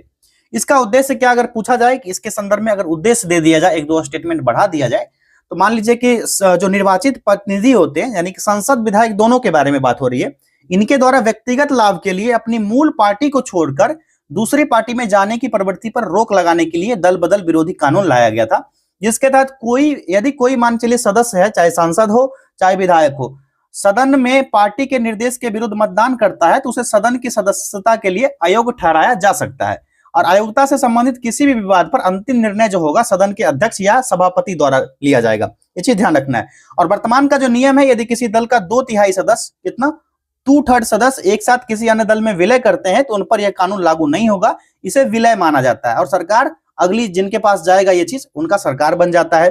तो इसका राइट आंसर क्या हो जाएगा? 1 और 2 दोनों यहां पर करेक्ट है, और करेक्ट ही पूछा जा रहा था। चलिए अगला क्वेश्चन है, भारत के उच्चतम न्यायालय में न्यायाधीशों की संख्या में वृद्धि करने की शक्ति किसमें निहित होती है? तो ये शक्ति जो दी गई है, ये संसद को दी गई है, संसद में होती है। भारतीय संविधान का जो आर्टिकल 124 क्लॉज 1 है, इसमें स्पष्ट रूप से उल्लेख किया गया है कि उच्चतम न्यायालय में एक मुख्य न्यायाधीश और उतने अन्य न्यायाधीश होंगे जितने संसद कानून बनाकर समय समय पर निर्धारित करने का काम करेगा। ये चीजें आपको ध्यान रखना है, ठीक है। चलिए आगे देखा जाए, अब निम्नलिखित में से किससे भारतीय संसद की संप्रभुता प्रतिबंधित होती है? तो ये न्यायिक समीक्षा से होती है। किसे? न्यायिक समीक्षा से। विकल्प भी यहाँ पर राइट आंसर होगा, क्योंकि भारत में ब्रिटिश संसद की तरह संसद सर्वोच्च ना होकर संविधान सर्वोच्च है। तो भारत में संविधान सर्वोच्च होता है, संविधान on the top in India, ठीक। यही ब्रिटेन में क्या होता है? ब्रिटेन में जो होता है ना, तो ब्रिटेन में संसद सर्वोच्च होता है, जो संसद बोलेगा वही है। तो भारत में संविधान का चलता है, जो संविधान का लिखा हुआ है बाबा साहब के द्वारा, इसका सर्वोच्चता दिया गया है। चलिए आगे देखिए, लोकसभा में अविश्वास प्रस्ताव प्रस्तुत करने के लिए न्यूनतम कितने सांसदों के समर्थन की आवश्यकता होती है? ये टोटल कितने सांसद होने चाहिए? कम से कम 50 होने चाहिए। आर्टिकल 75 में कहा गया है कि मंत्रिपरिषद सामूहिक रूप से लोकसभा के प्रति उत्तरदायी होगा। मतलब इसका है कि सरकार तभी तक सत्ता में रह सकती है जब तक उसे लोकसभा में बहुमत प्राप्त होगा। और लोकसभा का जो एक नियम है 198, लोकसभा का ये रूल है, रूल नंबर 198, इसमें है कि अविश्वास प्रस्ताव का उल्लेख संविधान में नहीं किया गया, बल्कि लोकसभा की प्रक्रिया और कार्य संचालन नियमावली है, यही 198 जो है नियमावली, इसमें किया गया। इसको अकॉर्डिंग क्या होता है कि प्रस्ताव पेश करने के लिए कम से कम ये 50 सांसद के लिखित समर्थन अनिवार्य होते हैं। यदि अध्यक्ष जो है, लोकसभा का स्पीकर जो है, इसको लगता है कि प्रस्ताव के पक्ष में 50 सदस्य अगर हैं, तो वे प्रस्ताव को स्वीकार कर लेंगे। अगले 10 दिन के भीतर चर्चा की तारीख भी रखेंगे। कितने? अगले 10 दिन के अंदर। अगर यह प्रस्ताव केवल लोकसभा में ही लाया जाता है, राज्यसभा में तो आएगा नहीं, लेकिन किसी मंत्री के विरुद्ध भी नहीं होगा, बल्कि पूरी मंत्रिपरिषद के विरुद्ध लाया जाता है। एक चीज आप लोग लिखना चाहिए तो नोट कर लीजिएगा कि चर्चा के बाद सदन में मतदान होता है और प्रस्ताव पारित हो जाता है, प्रधानमंत्री पूरी सरकार को तत्काल इस्तीफा देना पड़ सकता है। इसी स्थिति में अगर ये स्टेटमेंट बन के आए तो हाँ सच में इस्तीफा देना पड़ सकता है। चलिए सूची 1 को सूची 2 से सुमेलित करना है और सही उत्तर चुनना है कूट का उपयोग करके। पहले सूची में उपबंध, दूसरे में अनुच्छेद दिए गए हैं, इसको मिलान करना है। चलिए 1 बाय 1 देखते हैं। सर्वोच्च न्यायालय का रिट अधिकार क्षेत्र जो होता है किसमें होता है, ये होता है आर्टिकल 32। चौथा हो गया सरकार के विरुद्ध दावा जो होता है ये आर्टिकल 300 होता है। फिर उच्च न्यायालय का रिट होता है आर्टिकल 226, ये दूसरा हो गया। अब एक ही बचा न्यायिक समीक्षा के अधिकार का स्रोत आर्टिकल 13 में होता है। ये चीज यहां पर क्लियर हो गया। देखिए जो सर्वोच्च न्यायालय का रिट होता है ना आर्टिकल 32, संविधान सभा में भीमराव अंबेडकर ने यह कहा था कि संविधान की आत्मा है, इसके तहत किसी नागरिक के मौलिक अधिकार का हनन होता है तो सीधे उच्चतम न्यायालय जा सकता है, यानी कि ये लोग सुप्रीम कोर्ट जा सकते हैं, अपना याचिका दायर कर सकते हैं। 5 प्रकार की रिट जारी करता है ये उच्च न्यायालय, सर्वोच्च न्यायालय। एक तो हो गया बंदी प्रत्यक्षीकरण, ठीक, परमादेश, इस तरह के 3 4 5 और भी हैं जो आप लोग पढ़े होंगे, यहाँ पर ज्यादा लॉन्ग हो जाएगा वीडियो। सरकार के विरुद्ध दावा यहाँ पर जो है आर्टिकल 300 होता है, सरकार की लीगल कैपेसिटी बताता है, यानी सरकार पर मुकदमा चलाया जा सकता है और सरकार किसी भी पर मुकदमा कर सकती है। ठीक, फिर उच्च न्यायालय की रिट की बात करें 226 आर्टिकल में कहा गया हाईकोर्ट को शक्ति देता है कि मौलिक अधिकार के साथ साथ जो अन्य कानूनी अधिकार हैं इसके लिए भी रिट जारी कर सकता है। अब बात आता है न्यायिक समीक्षा की जो आर्टिकल 13 है, इसमें कोर्ट को शक्ति देता है कि जिससे संसद के किसी कानून को रद्द कर सकता है जो संविधान के खिलाफ हो, जो संविधान के खिलाफ होगा तो ये न्यायालय इसको रद्द कर सकता है। ठीक है, संसद का कोई भी कानून हो। तो यहाँ पर 4 3 2 और 1 सीधे उल्टा हो गया, 4 3 2 और 1 देख लो, ये 2 विकल्प भी हो जाएगा यहाँ पर सही। निम्नलिखित में से किस देश के प्रतिरूप पर भारतीय संघ आधारित है, ये कनाडा हो जाएगा। अमेरिका के विपरीत है जहां पर राज्य के पास अधिक शक्तियां होती है। भारत ने कनाडा के मॉडल को अपनाया जहां पर केंद्र सरकार राज्य की तुलना में अधिक शक्तिशाली होता है। और भारतीय संविधान का आर्टिकल 1 जो है जिसमें भारत को राज्य का संघ कहा गया है, ये शब्दावली भी ना कनाडा के संविधान से ही प्रेरित है, ये आर्टिकल 1। अगला है भारतीय राज्य व्यवस्था में वरीयता अनुक्रम में भारत के मुख्य निर्वाचन आयुक्त का पद निम्नलिखित में से किसके समतुल्य होता है, ये बताना है आपको। सही जवाब है संघ लोक सेवा आयोग के अध्यक्ष के बराबर होता है, विकल्प सी यहाँ पर सही है। अगर वरीयता क्रम पूछा जाए तो पहले स्थान पर रखिएगा आप लोग प्रेसिडेंट को, हमारे राष्ट्रपति महोदय, दूसरे पर वाइस प्रेसिडेंट हो जाएगा। ठीक है, वाइस प्रेसिडेंट कमेंट कीजिए भी वर्तमान में वाइस प्रेसिडेंट कौन है इंडिया के। उसके बाद आएंगे हमारे पीएम मोदी जी, उसके बाद राज्य के राज्यपाल, गवर्नर ऑफ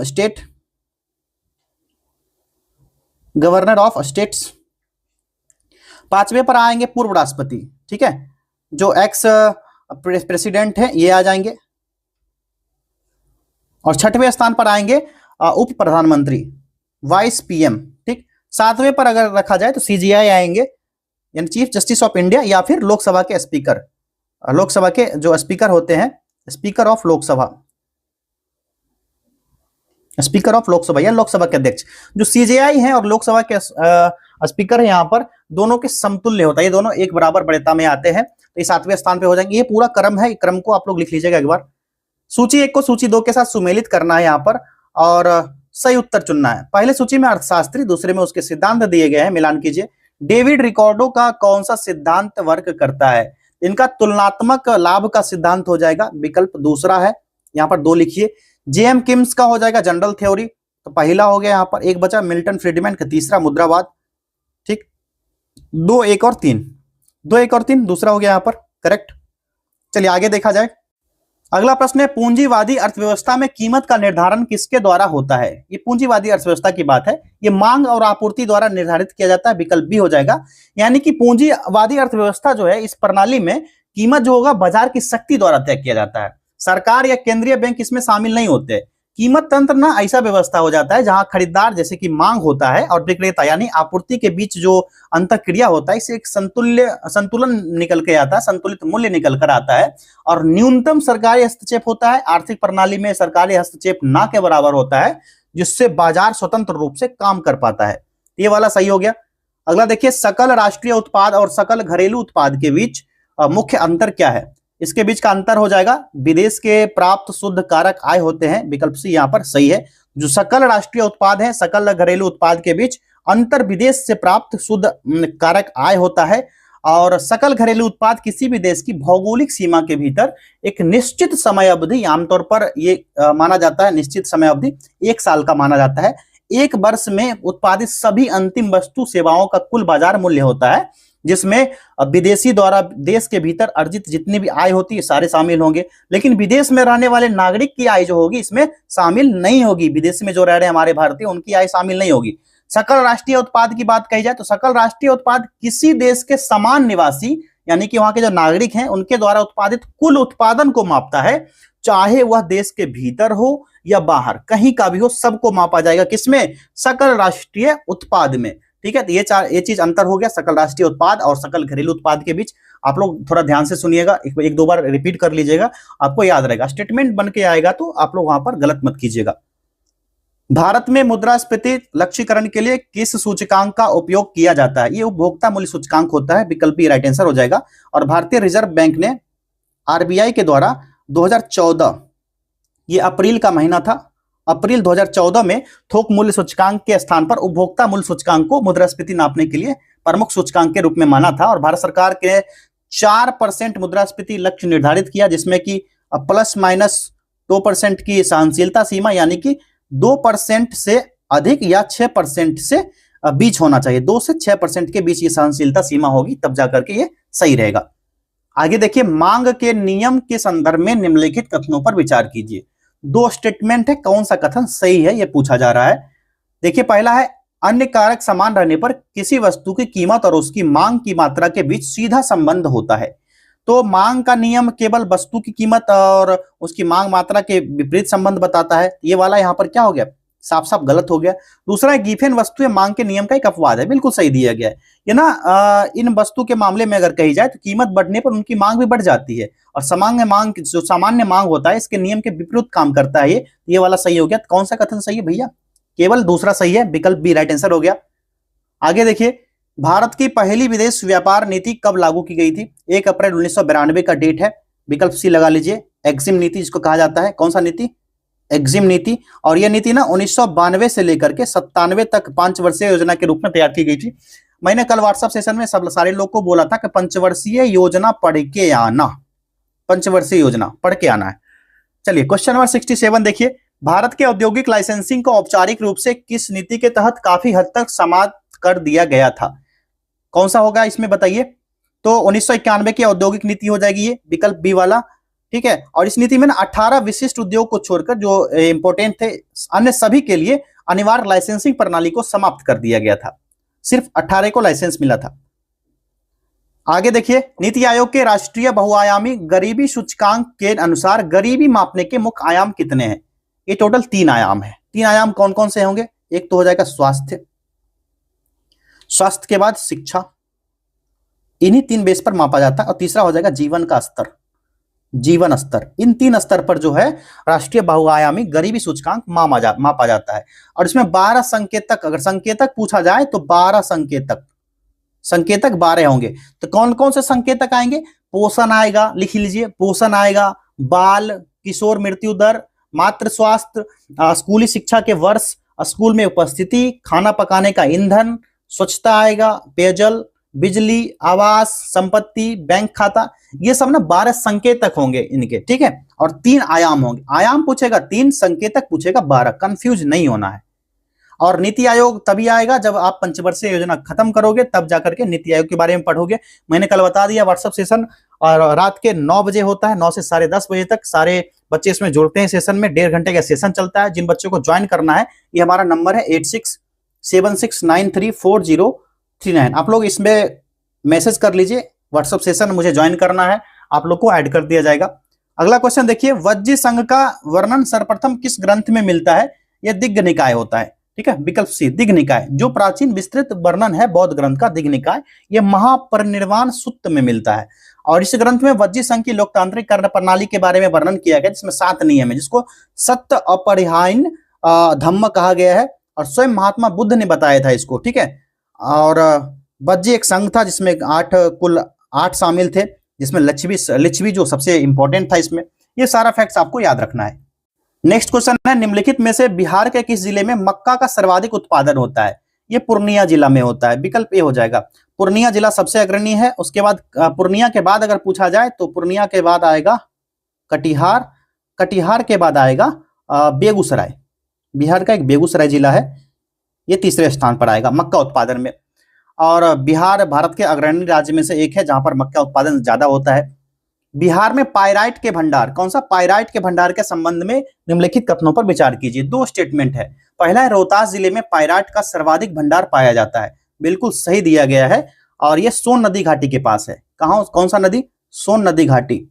सोन नदी के बारे में अभी मैंने कल व्हाट्सएप सेशन में करंट अफेयर्स का सेशन हुआ था, सोन नदी घाटी के बारे में सब सारे बच्चों को बोला भी था कि पढ़ लेना आप लोग। रोहतास, ये झारखंड वाला मामला जो है ये सब बताया गया था। भारत में कुल पाइराइट भंडार का लगभग 95% बिहार में स्थित है, बिल्कुल सही दिया गया है। जो भूवैज्ञानिक सर्वेक्षण है, जीएसआई का सर्वेक्षण हुआ है, इसके एक आंकड़े के अनुसार भारत में पाइराइट के संसाधन का एक विशाल हिस्सा है, लगभग 94 से 95% जो हिस्सा है अकेले बिहार में संचित होता है। इसी कारण से बिहार को भारत में पाइराइट का एकाधिकार प्राप्त राज्य भी कहा जाता है। दोनों स्टेटमेंट यहां पर करेक्ट हो जाएंगे। विकल्प सी राइट आंसर हो जाएगा, 1 और 2 दोनों।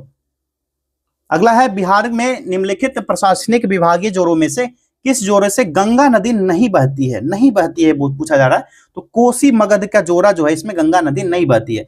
गंगा नदी बिहार के 12 जिला से होकर गुजरता है। कल इस 12 जिला का नाम व्हाट्सएप सेशन में मैंने पूछा था स्पेशली, किस तरह से आपको हो सकता है कि सीरियल पूछ दिया जाए कि सीरियली किस तरह से है। उत्तर से दक्षिण का क्रम पूछ देगा, पूर्व से पश्चिम का क्रम पूछ देगा। फिर मैंने ये भी कहा था गंगा नदी जो गंगेटिक प्लेन है, बीच में बांट लो गंगा नदी है, गंगा के उत्तर में कौन कौन सी नदी मिलती है आकर के, दक्षिण से कौन कौन सी नदी बिहार में गंगा नदी से मिलती है। ये सारा मैंने कल बताया था व्हाट्सएप वाले सेशन में। तो जो बच्चे व्हाट्सएप सेशन से जुड़े थे उनके लिए आसान हो जाएगा ये सारा आंसर निकालना, चाहे एग्जाम हॉल हो कहीं भी आप टॉप कर जाओगे। निम्नलिखित जिलों में से 2001 से 11 के दौरान कहां सर्वाधिक जनसंख्या की वृद्धि हुई थी? बताइए। ये मधेपुरा हो जाएगा, विकल्प बी, मधेपुरा में हुआ था। जैसे किशनगंज जो है ना 30.4% हो जाएगा। अररिया का हो जाएगा, चलिए यहां पर लिख देते हैं सबसे अच्छा, 30.4% किशनगंज का।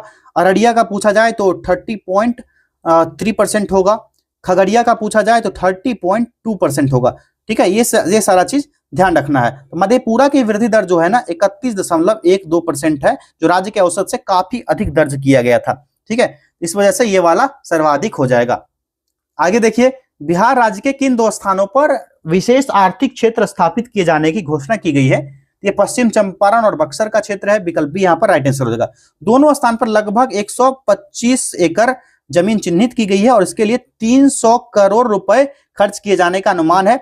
जो कुमार बाग है ना, पश्चिम चंपारण का एक कुमार बाग है, यहां पर नेपाल सीमा के करीब है, इसके कारण निर्यात के लिए बहुत अनुकूल माना जाता है। फिर नवानगर बक्सर का उत्तर प्रदेश वाला जो बॉर्डर लगता है, तो दिल्ली जैसे बड़े बाजार को सीधे जुड़ाव प्रदान करता है, जो लॉजिस्टिक आसानी से यहाँ उपलब्ध हो जाता है। केंद्र सरकार नवंबर 2024 में क्या किया था? भारत सरकार के द्वारा नवंबर 2024 में इन दोनों के लिए सेज के गठन किया गया था, SEZ का गठन किया गया था। और इसमें वर्तमान के बियाडा इसके विकास के लिए परामर्शदाता के रूप में काम करता है, जिसके लगभग 10,000 से अधिक प्रत्यक्ष अप्रत्यक्ष रोजगार सृजित होने की उम्मीद जताई जा रही है इस पे। ये सारा करंट का मामला आएगा, थोड़ा देखते रहिएगा आप लोग। कोसी मेची नदी जोड़ परियोजना से बिहार के निम्नलिखित में से किन जिलों को लाभ होगा? तो ये कौन कौन सा जिला होगा? तो अररिया को लाभ होगा, पूर्णिया को लाभ होगा, सुपौल इसमें शामिल नहीं होगा, कटिहार को लाभ होगा और किशनगंज को इसमें लाभ होगा। सुपौल इसमें शामिल नहीं होगा क्योंकि यह नहर प्रणाली 4 जिले के कृषि क्षेत्र को सिंचित करने के लिए डिजाइन किया गया है। इसके तहत कोसी नदी के अतिरिक्त पानी को हनुमान नगर बराज के माध्यम से महानंदा की सहायक नदी मेची है इसमें स्थानांतरित किया जाएगा, जिसमें लगभग 36.20 किलोमीटर लंबी नई नहर का उपयोग किया जाएगा। और इस परियोजना को पूरा करने में सीमांचल के 4 जिला लगभग 2.14 लाख हेक्टेयर भूमि जो होगा, भूमि को सिंचाई करने की सुविधा दी जाएगी, जिसमें कृषि के क्रांतिकारी बदलाव भी आएगा। और ये प्रणाली जो है ना केवल सिंचाई प्रदान नहीं करेगी, बल्कि कोसी क्षेत्र में आने वाली भीषण बाढ़ के प्रभाव को भी कम करने में सहायक सिद्ध होगी। जो कि कहा जाता है ना बिहार का शोक है कोसी नदी, इसको ना थोड़ा सा इसको मैनेज करेगा, यहाँ पर थोड़ा सुविधा होगा इन क्षेत्र वाले आम जन को। तो इसका राइट आंसर क्या होगा? 1, 2, 4 और 5 देख लो भैया, 1, 2, 4 और 5 विकल्प डी यहाँ पर सही जवाब हो जाएगा।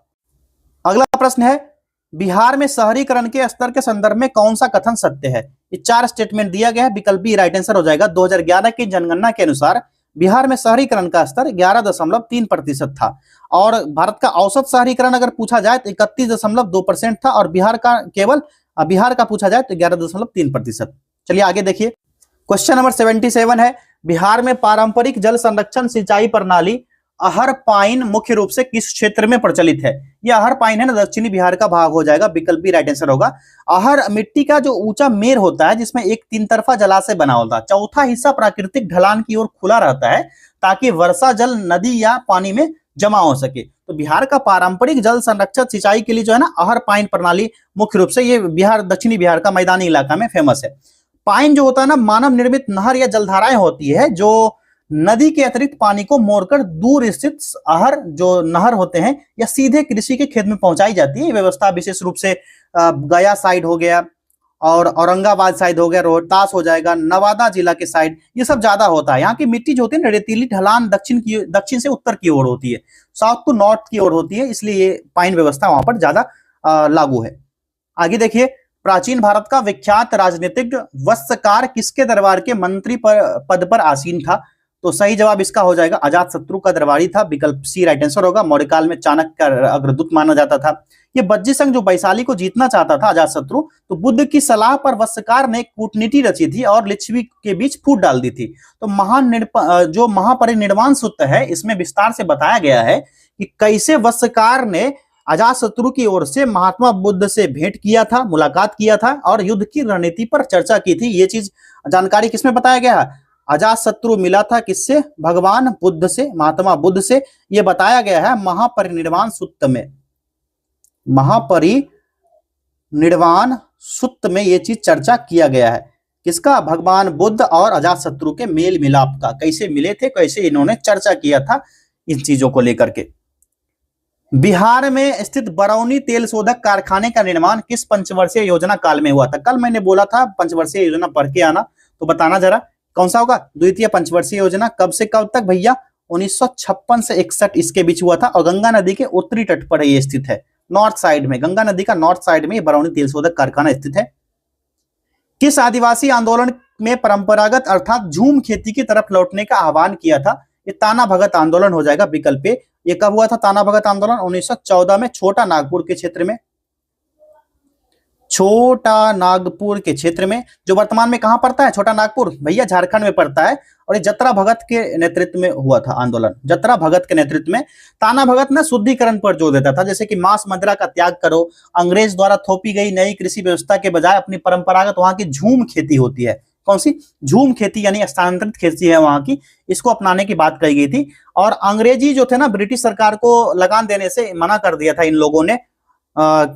ये सारे लोग जो ताना भगत आंदोलन में शामिल थे, ये अंग्रेजों को लगान देने से मना कर दिए थे। उनका मानना था कि जमीन ईश्वर की है, उस पर टैक्स लगाना पाप है।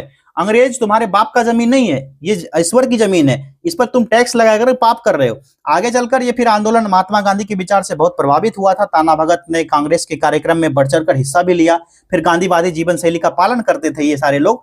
ये सारा चीज ध्यान रखना था। ताना भगत आंदोलन गांधीवादी थे, यानी कि अहिंसावादी, ठीक ना। चलिए आगे देखिए, करंट अफेयर्स के क्वेश्चन आ गए। अब फरवरी 2026 को बांग्लादेश में हुए 13वें संसदीय चुनाव में बांग्लादेश पार्टी यानी कि बीएनपी ने स्पष्ट बहुमत हासिल की। इस चुनाव में किस राजनीतिक पार्टी को चुनाव लड़ने पर प्रतिबंध लगाया गया था? तो आवामी लीग हो जाएगा, ठीक है, विकल्प सी, आवामी लीग को ये हो गया। तो ये फरवरी का डेट था, फरवरी, तो 12 फरवरी, ध्यान रखना। शेख हसीना की पार्टी है ये। किसकी पार्टी है? शेख हसीना। शेख हसीना फरार है, धमकी भी दिया था भारत को बांग्लादेशियों ने। 13 फरवरी 2026 को भारत सरकार ने ग्रामीण स्थानीय निकाय पंचायती राज संस्थाओं को मजबूती प्रदान करने के उद्देश्य से बिहार राज्य के लिए डैश राशि जारी की। देखिए अभी बिहार में पंचायती राज चुनाव होने वाला है इसी नवंबर दिसंबर में, इसी साल 2026 में। थोड़ा ये पंचायती राज व्यवस्था के बारे में पढ़ लीजिएगा आप लोग, क्या कैसे है। मैंने पिछले टेस्ट में भी बताया था, जो भी है पंचायती राज में आपको ग्राम सभा, ग्राम कचहरी, ग्राम पंचायत, जिला परिषद, पंचायत समिति, वार्ड पार्षद, ये सब देख लेना है, कौन किससे बड़ा है, किसका क्या काम होता है। हो सकता है मैचिंग करके पूछ दिया जाए कि मैच कीजिए इसको। इसका राइट आंसर राशि जो हो जाएगा ना 802.40 करोड़ रुपया, 802.40 करोड़ रुपया हो जाएगा, विकल्प बी राइट आंसर हो गया इसका। नीति आयोग द्वारा जारी 10 वर्षीय रोडमैप के अनुसार भारत का प्रौद्योगिकी सेवा क्षेत्र किस वर्ष तक 750 से 850 अरब डॉलर तक पहुंच सकता है। ये 2035 तक ये रखा गया है विकल्प, ये राइट आंसर हो गया 2035। अगला देखिए है विश्व एनीमिया जागरूकता दिवस प्रतिवर्ष कब मनाया जाता है? तो करेक्ट आंसर इसका जो हो जाएगा 13 फरवरी को मनाया जाता है ये विश्व एनीमिया दिवस। आर्द्रभूमि दिवस अगर पूछा जाएगा तो 2 फरवरी, विश्व कैंसर दिवस 4 फरवरी, विश्व दलहन दिवस 10 फरवरी, विश्व रेडियो दिवस और विश्व महिला दिवस 13 फरवरी होगा। अंतर्राष्ट्रीय बाल कैंसर दिवस 15 फरवरी, अंतर्राष्ट्रीय मातृभाषा दिवस 21 फरवरी, फिर 28 फरवरी को आपका राष्ट्रीय विज्ञान दिवस। जनवरी में कौन कौन सा दिवस मनाया जाता है ये चीजें मैंने बता दिया था व्हाट्सएप सेशन में। अब फरवरी वाला भी बताया जाएगा, व्हाट्सएप सेशन को ज्वाइन कर लीजिए, नंबर मैंने ऊपर बता दिया था, कमेंट बॉक्स में भी नंबर मिल जाएगा जहां पर आपको व्हाट्सएप सेशन के लिए बोलना है कि यहाँ पर मुझे व्हाट्सएप सेशन ज्वाइन करना है। रात के 9 से 10:30 बजे तक होता है ये। साथियों daily 100 important one liner question के लिए अगर आपको ज्वाइन करना है तो इसका प्राइस अभी 99 का ऑफर चल रहा है, जाकर के ज्वाइन कीजिए। हमारे नंबर है 8676934039, इस नंबर पर जाइए, कांटेक्ट कीजिए। इसका लिंक भी मिल जाएगा आपको इसी वीडियो के डिस्क्रिप्शन और कमेंट बॉक्स दोनों में। ये वन लाइनर इसलिए जरूरी है क्योंकि फुल टॉस क्वेश्चन भी पूछे जाते हैं, सारे क्वेश्चन हार्ड नहीं रहते और इसका तैयारी पहले से करके जाना आपके लिए बहुत ही बेहतर रहेगा। इसको जाइए आप लोग परचेज कीजिए, 99 का ऑफर चल रहा है अभी। क्वेश्चन नंबर 85 देखिए, सूची 1 को सूची 2 के साथ सही सुमेलित करना है और नीचे दिए कूट का प्रयोग करके सही उत्तर भी चुनना है। सूची 1 सूची 2 दिया गया है, कौन सा सूची का कौन सा मेल होगा इसको थोड़ा देख लेते हैं। ये जो सूची 1 में दिया गया ना संस्थाएं हैं, कौन सी संस्था है और ये उनकी नियुक्ति दी है, कौन कौन से इस संस्था के पालन करता है। पहला देखिए लोक लेखा समिति के अध्यक्ष कौन है? केसी वेणुगोपाल हो जाएंगे यहाँ पर, ठीक। सीबीआई के निदेशक परवीन सूद, अभी वर्तमान में जर्मनी का नया सांसद फ्रेडरिक मर्ज और त्रिनाद और टोबैगो के पीएम हो जाएंगे कमला प्रसाद विशेषर। सारे मिलान किया हुआ है, 1 2 3 4 हो जाएगा विकल्प ए। 12वीं एशियाई इंडोर एथलेटिक्स चैंपियनशिप 2026 में भारत ने कुल कितने पदक जीते? टोटल 5 पदक जीता था भारत। 12वीं एशियाई था, ठीक, 6 से 8 फरवरी तक चला था, 6 से 8 फरवरी 2026 तक ये एशियाई इंडोर एथलेटिक्स चैंपियंस चीन के तियानजिन में आयोजित हुआ था। कहां पर हुआ था? चीन का तियानजिन शहर है, तियानजिन शहर, जहां पर भारत को 5 क्या मिला था? 5 पदक जीते थे भारत ने। और 5 पदक जीतकर भारत का जो स्थान रहा था 6th प्लेस पर रहा था। इंडिया जो है, इंडिया का स्थान कौन सा प्लेस पर था? 6वें स्थान पर था। भारत के तेजस्विन शंकर थे जो विजेता थे, तेजस्विन शंकर ये विजेता थे जो हेप्टाथलॉन स्पर्धा में स्वर्ण पदक, इन्होंने गोल्ड मेडल जीता था, ठीक है। और भारतीय खिलाड़ी पूजा जो थी, पूजा नाम की एक लड़की, इसने ऊंची कूद में रजत जीता। तजिंदर पाल सिंह तूर ने शॉर्ट पुट में रजत जीता। फिर एनसी सोजन ने लंबी कूद में कांस्य पदक जीता। चीन टोटल 34 पदक जीता था, 34 पदक जीतकर टॉप पर रहा था, शीर्ष पर रहा था। और कुल इसमें पूछा जाए तो 35 देश भाग लिए थे, 35 देश के 300 एथलेटिक्स इसमें भाग लिए थे टोटल। ये सारा फैक्ट्स याद रखना आपको। आगे देखिए, भारत और सेशेल्स के बीच द्विपक्षीय संबंधों के संदर्भ में 9 फरवरी 2026 को चर्चा किए गए ब्लू इकोनॉमी सहयोग का मुख्य उद्देश्य क्या था? देखिए यहाँ कूट तो नहीं दिया गया है, इसका डायरेक्ट राइट आंसर हो जाएगा विकल्प सी, ठीक है। समुद्री संसाधनों का सतत उपयोग, समुद्री सुरक्षा और मत्स्य पालन, ठीक है, ये चीजें आपको ध्यान रखना है। विकल्प सी वाला यहाँ पर सही हो जाएगा, ब्लू इकोनॉमी के संदर्भ में 9 फरवरी का मामला है।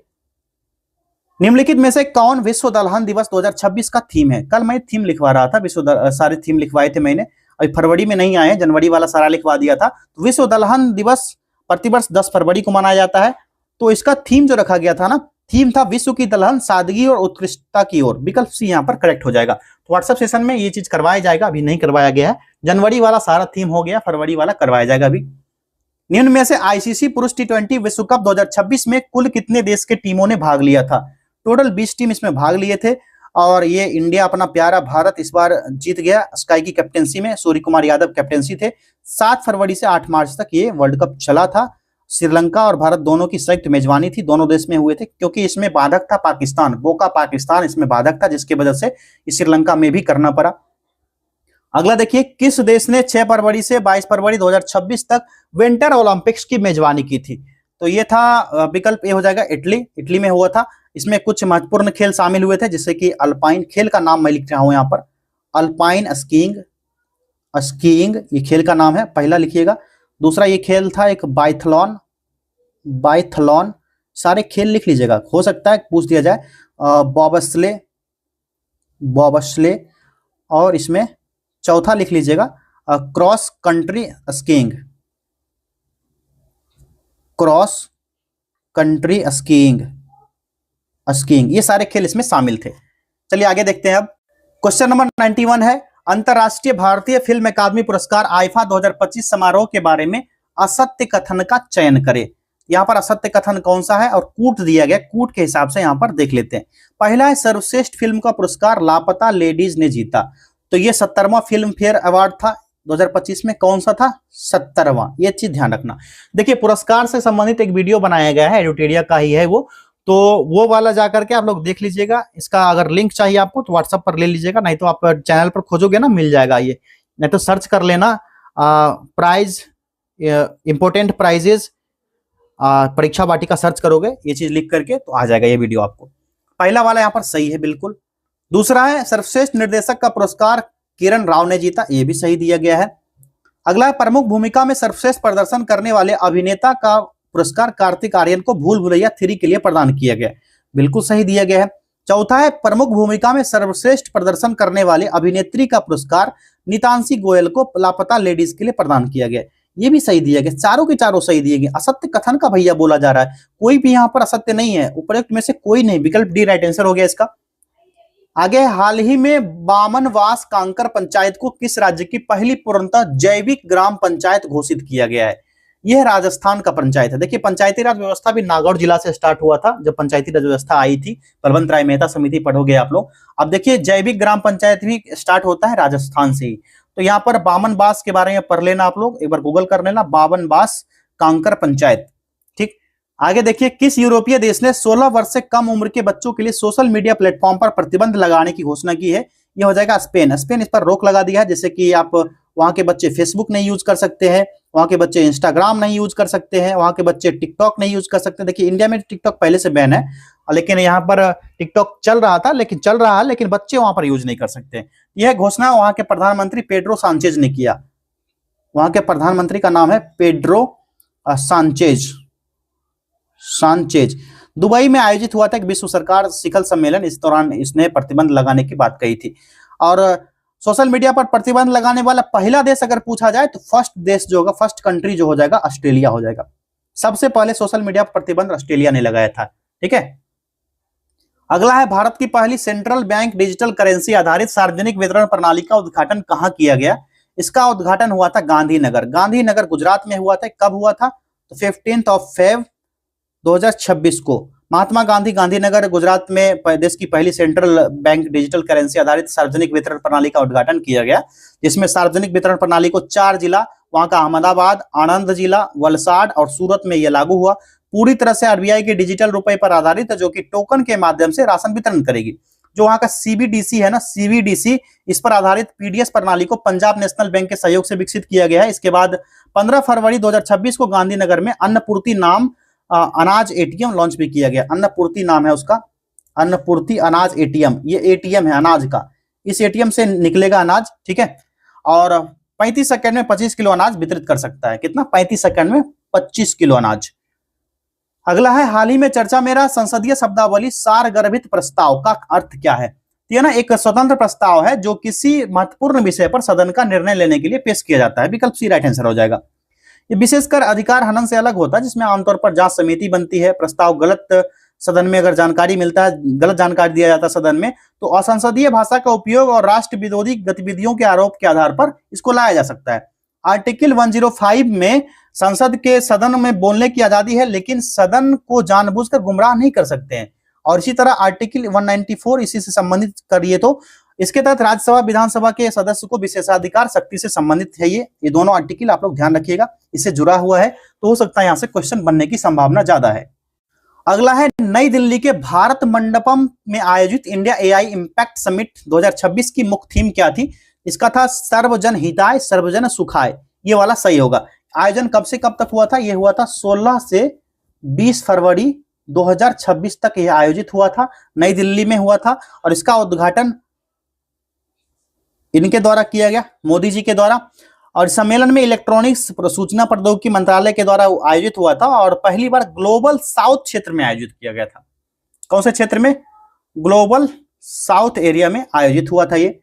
अगला देखिए, बिहार के किस जिले में पूर्वी भारत का सबसे बड़ा सिविलियन एयरपोर्ट बनेगा? ये कौन सा जिला हो जाएगा बिहार का? सारण जिला में बनेगा, विकल्प ये होगा। करीब 4228 एकड़ जमीन इसमें खपत होगा। साथियों, अगर आपको यूपी से बीएड करना है, यूपी से बीएड करना हो आपको, तो यूपी से बीएड में दो चीज कर सकते हो। जिनको 2025 से 27 सेशन में एडमिशन लेना है, 1 साल का बचत करना है, इनके लिए भी, और जो रेगुलर सेशन से करना चाहते हैं 2026 से 28 सेशन, दोनों के लिए 2026 से 28 सेशन का एडमिशन आपका हो जाएगा 65,000 में, ठीक है। और 2025 से 27 का एडमिशन के बारे में जानकारी ले लीजिए आप लोग व्हाट्सएप पर, ये नंबर है हमारा 8676934039, इस नंबर पर कांटेक्ट कीजिए, सारी जानकारी आपको दे दिया जाएगा। अब इसका एंट्रेंस एग्जाम का फॉर्म फिल हो रहा है, जो रेगुलर से करना चाहते हैं, ठीक है, 2026 से 28 सेशन में 65,000 में आपका हो जाएगा। तो एंट्रेंस एग्जाम का फॉर्म फिल कीजिए, उसके बाद सारी जानकारी यहाँ पर भेज दीजिए, अपना डॉक्यूमेंट, अपना पीडीएफ, सारा आपका एडमिशन यहीं से कंफर्म हो जाएगा। चलिए आगे देखिए, क्वेश्चन नंबर 98, भारत ने वर्ष 2025-26 नामांकन चक्र के तहत यूनेस्को की विश्व धरोहर सूची के लिए किस धरोहर को आधिकारिक रूप से नामांकित किया है? ये हो जाएगा सारनाथ वाराणसी। इसमें यूनेस्को की विश्व धरोहर सूची में शामिल करने के लिए नामांकन हुआ है।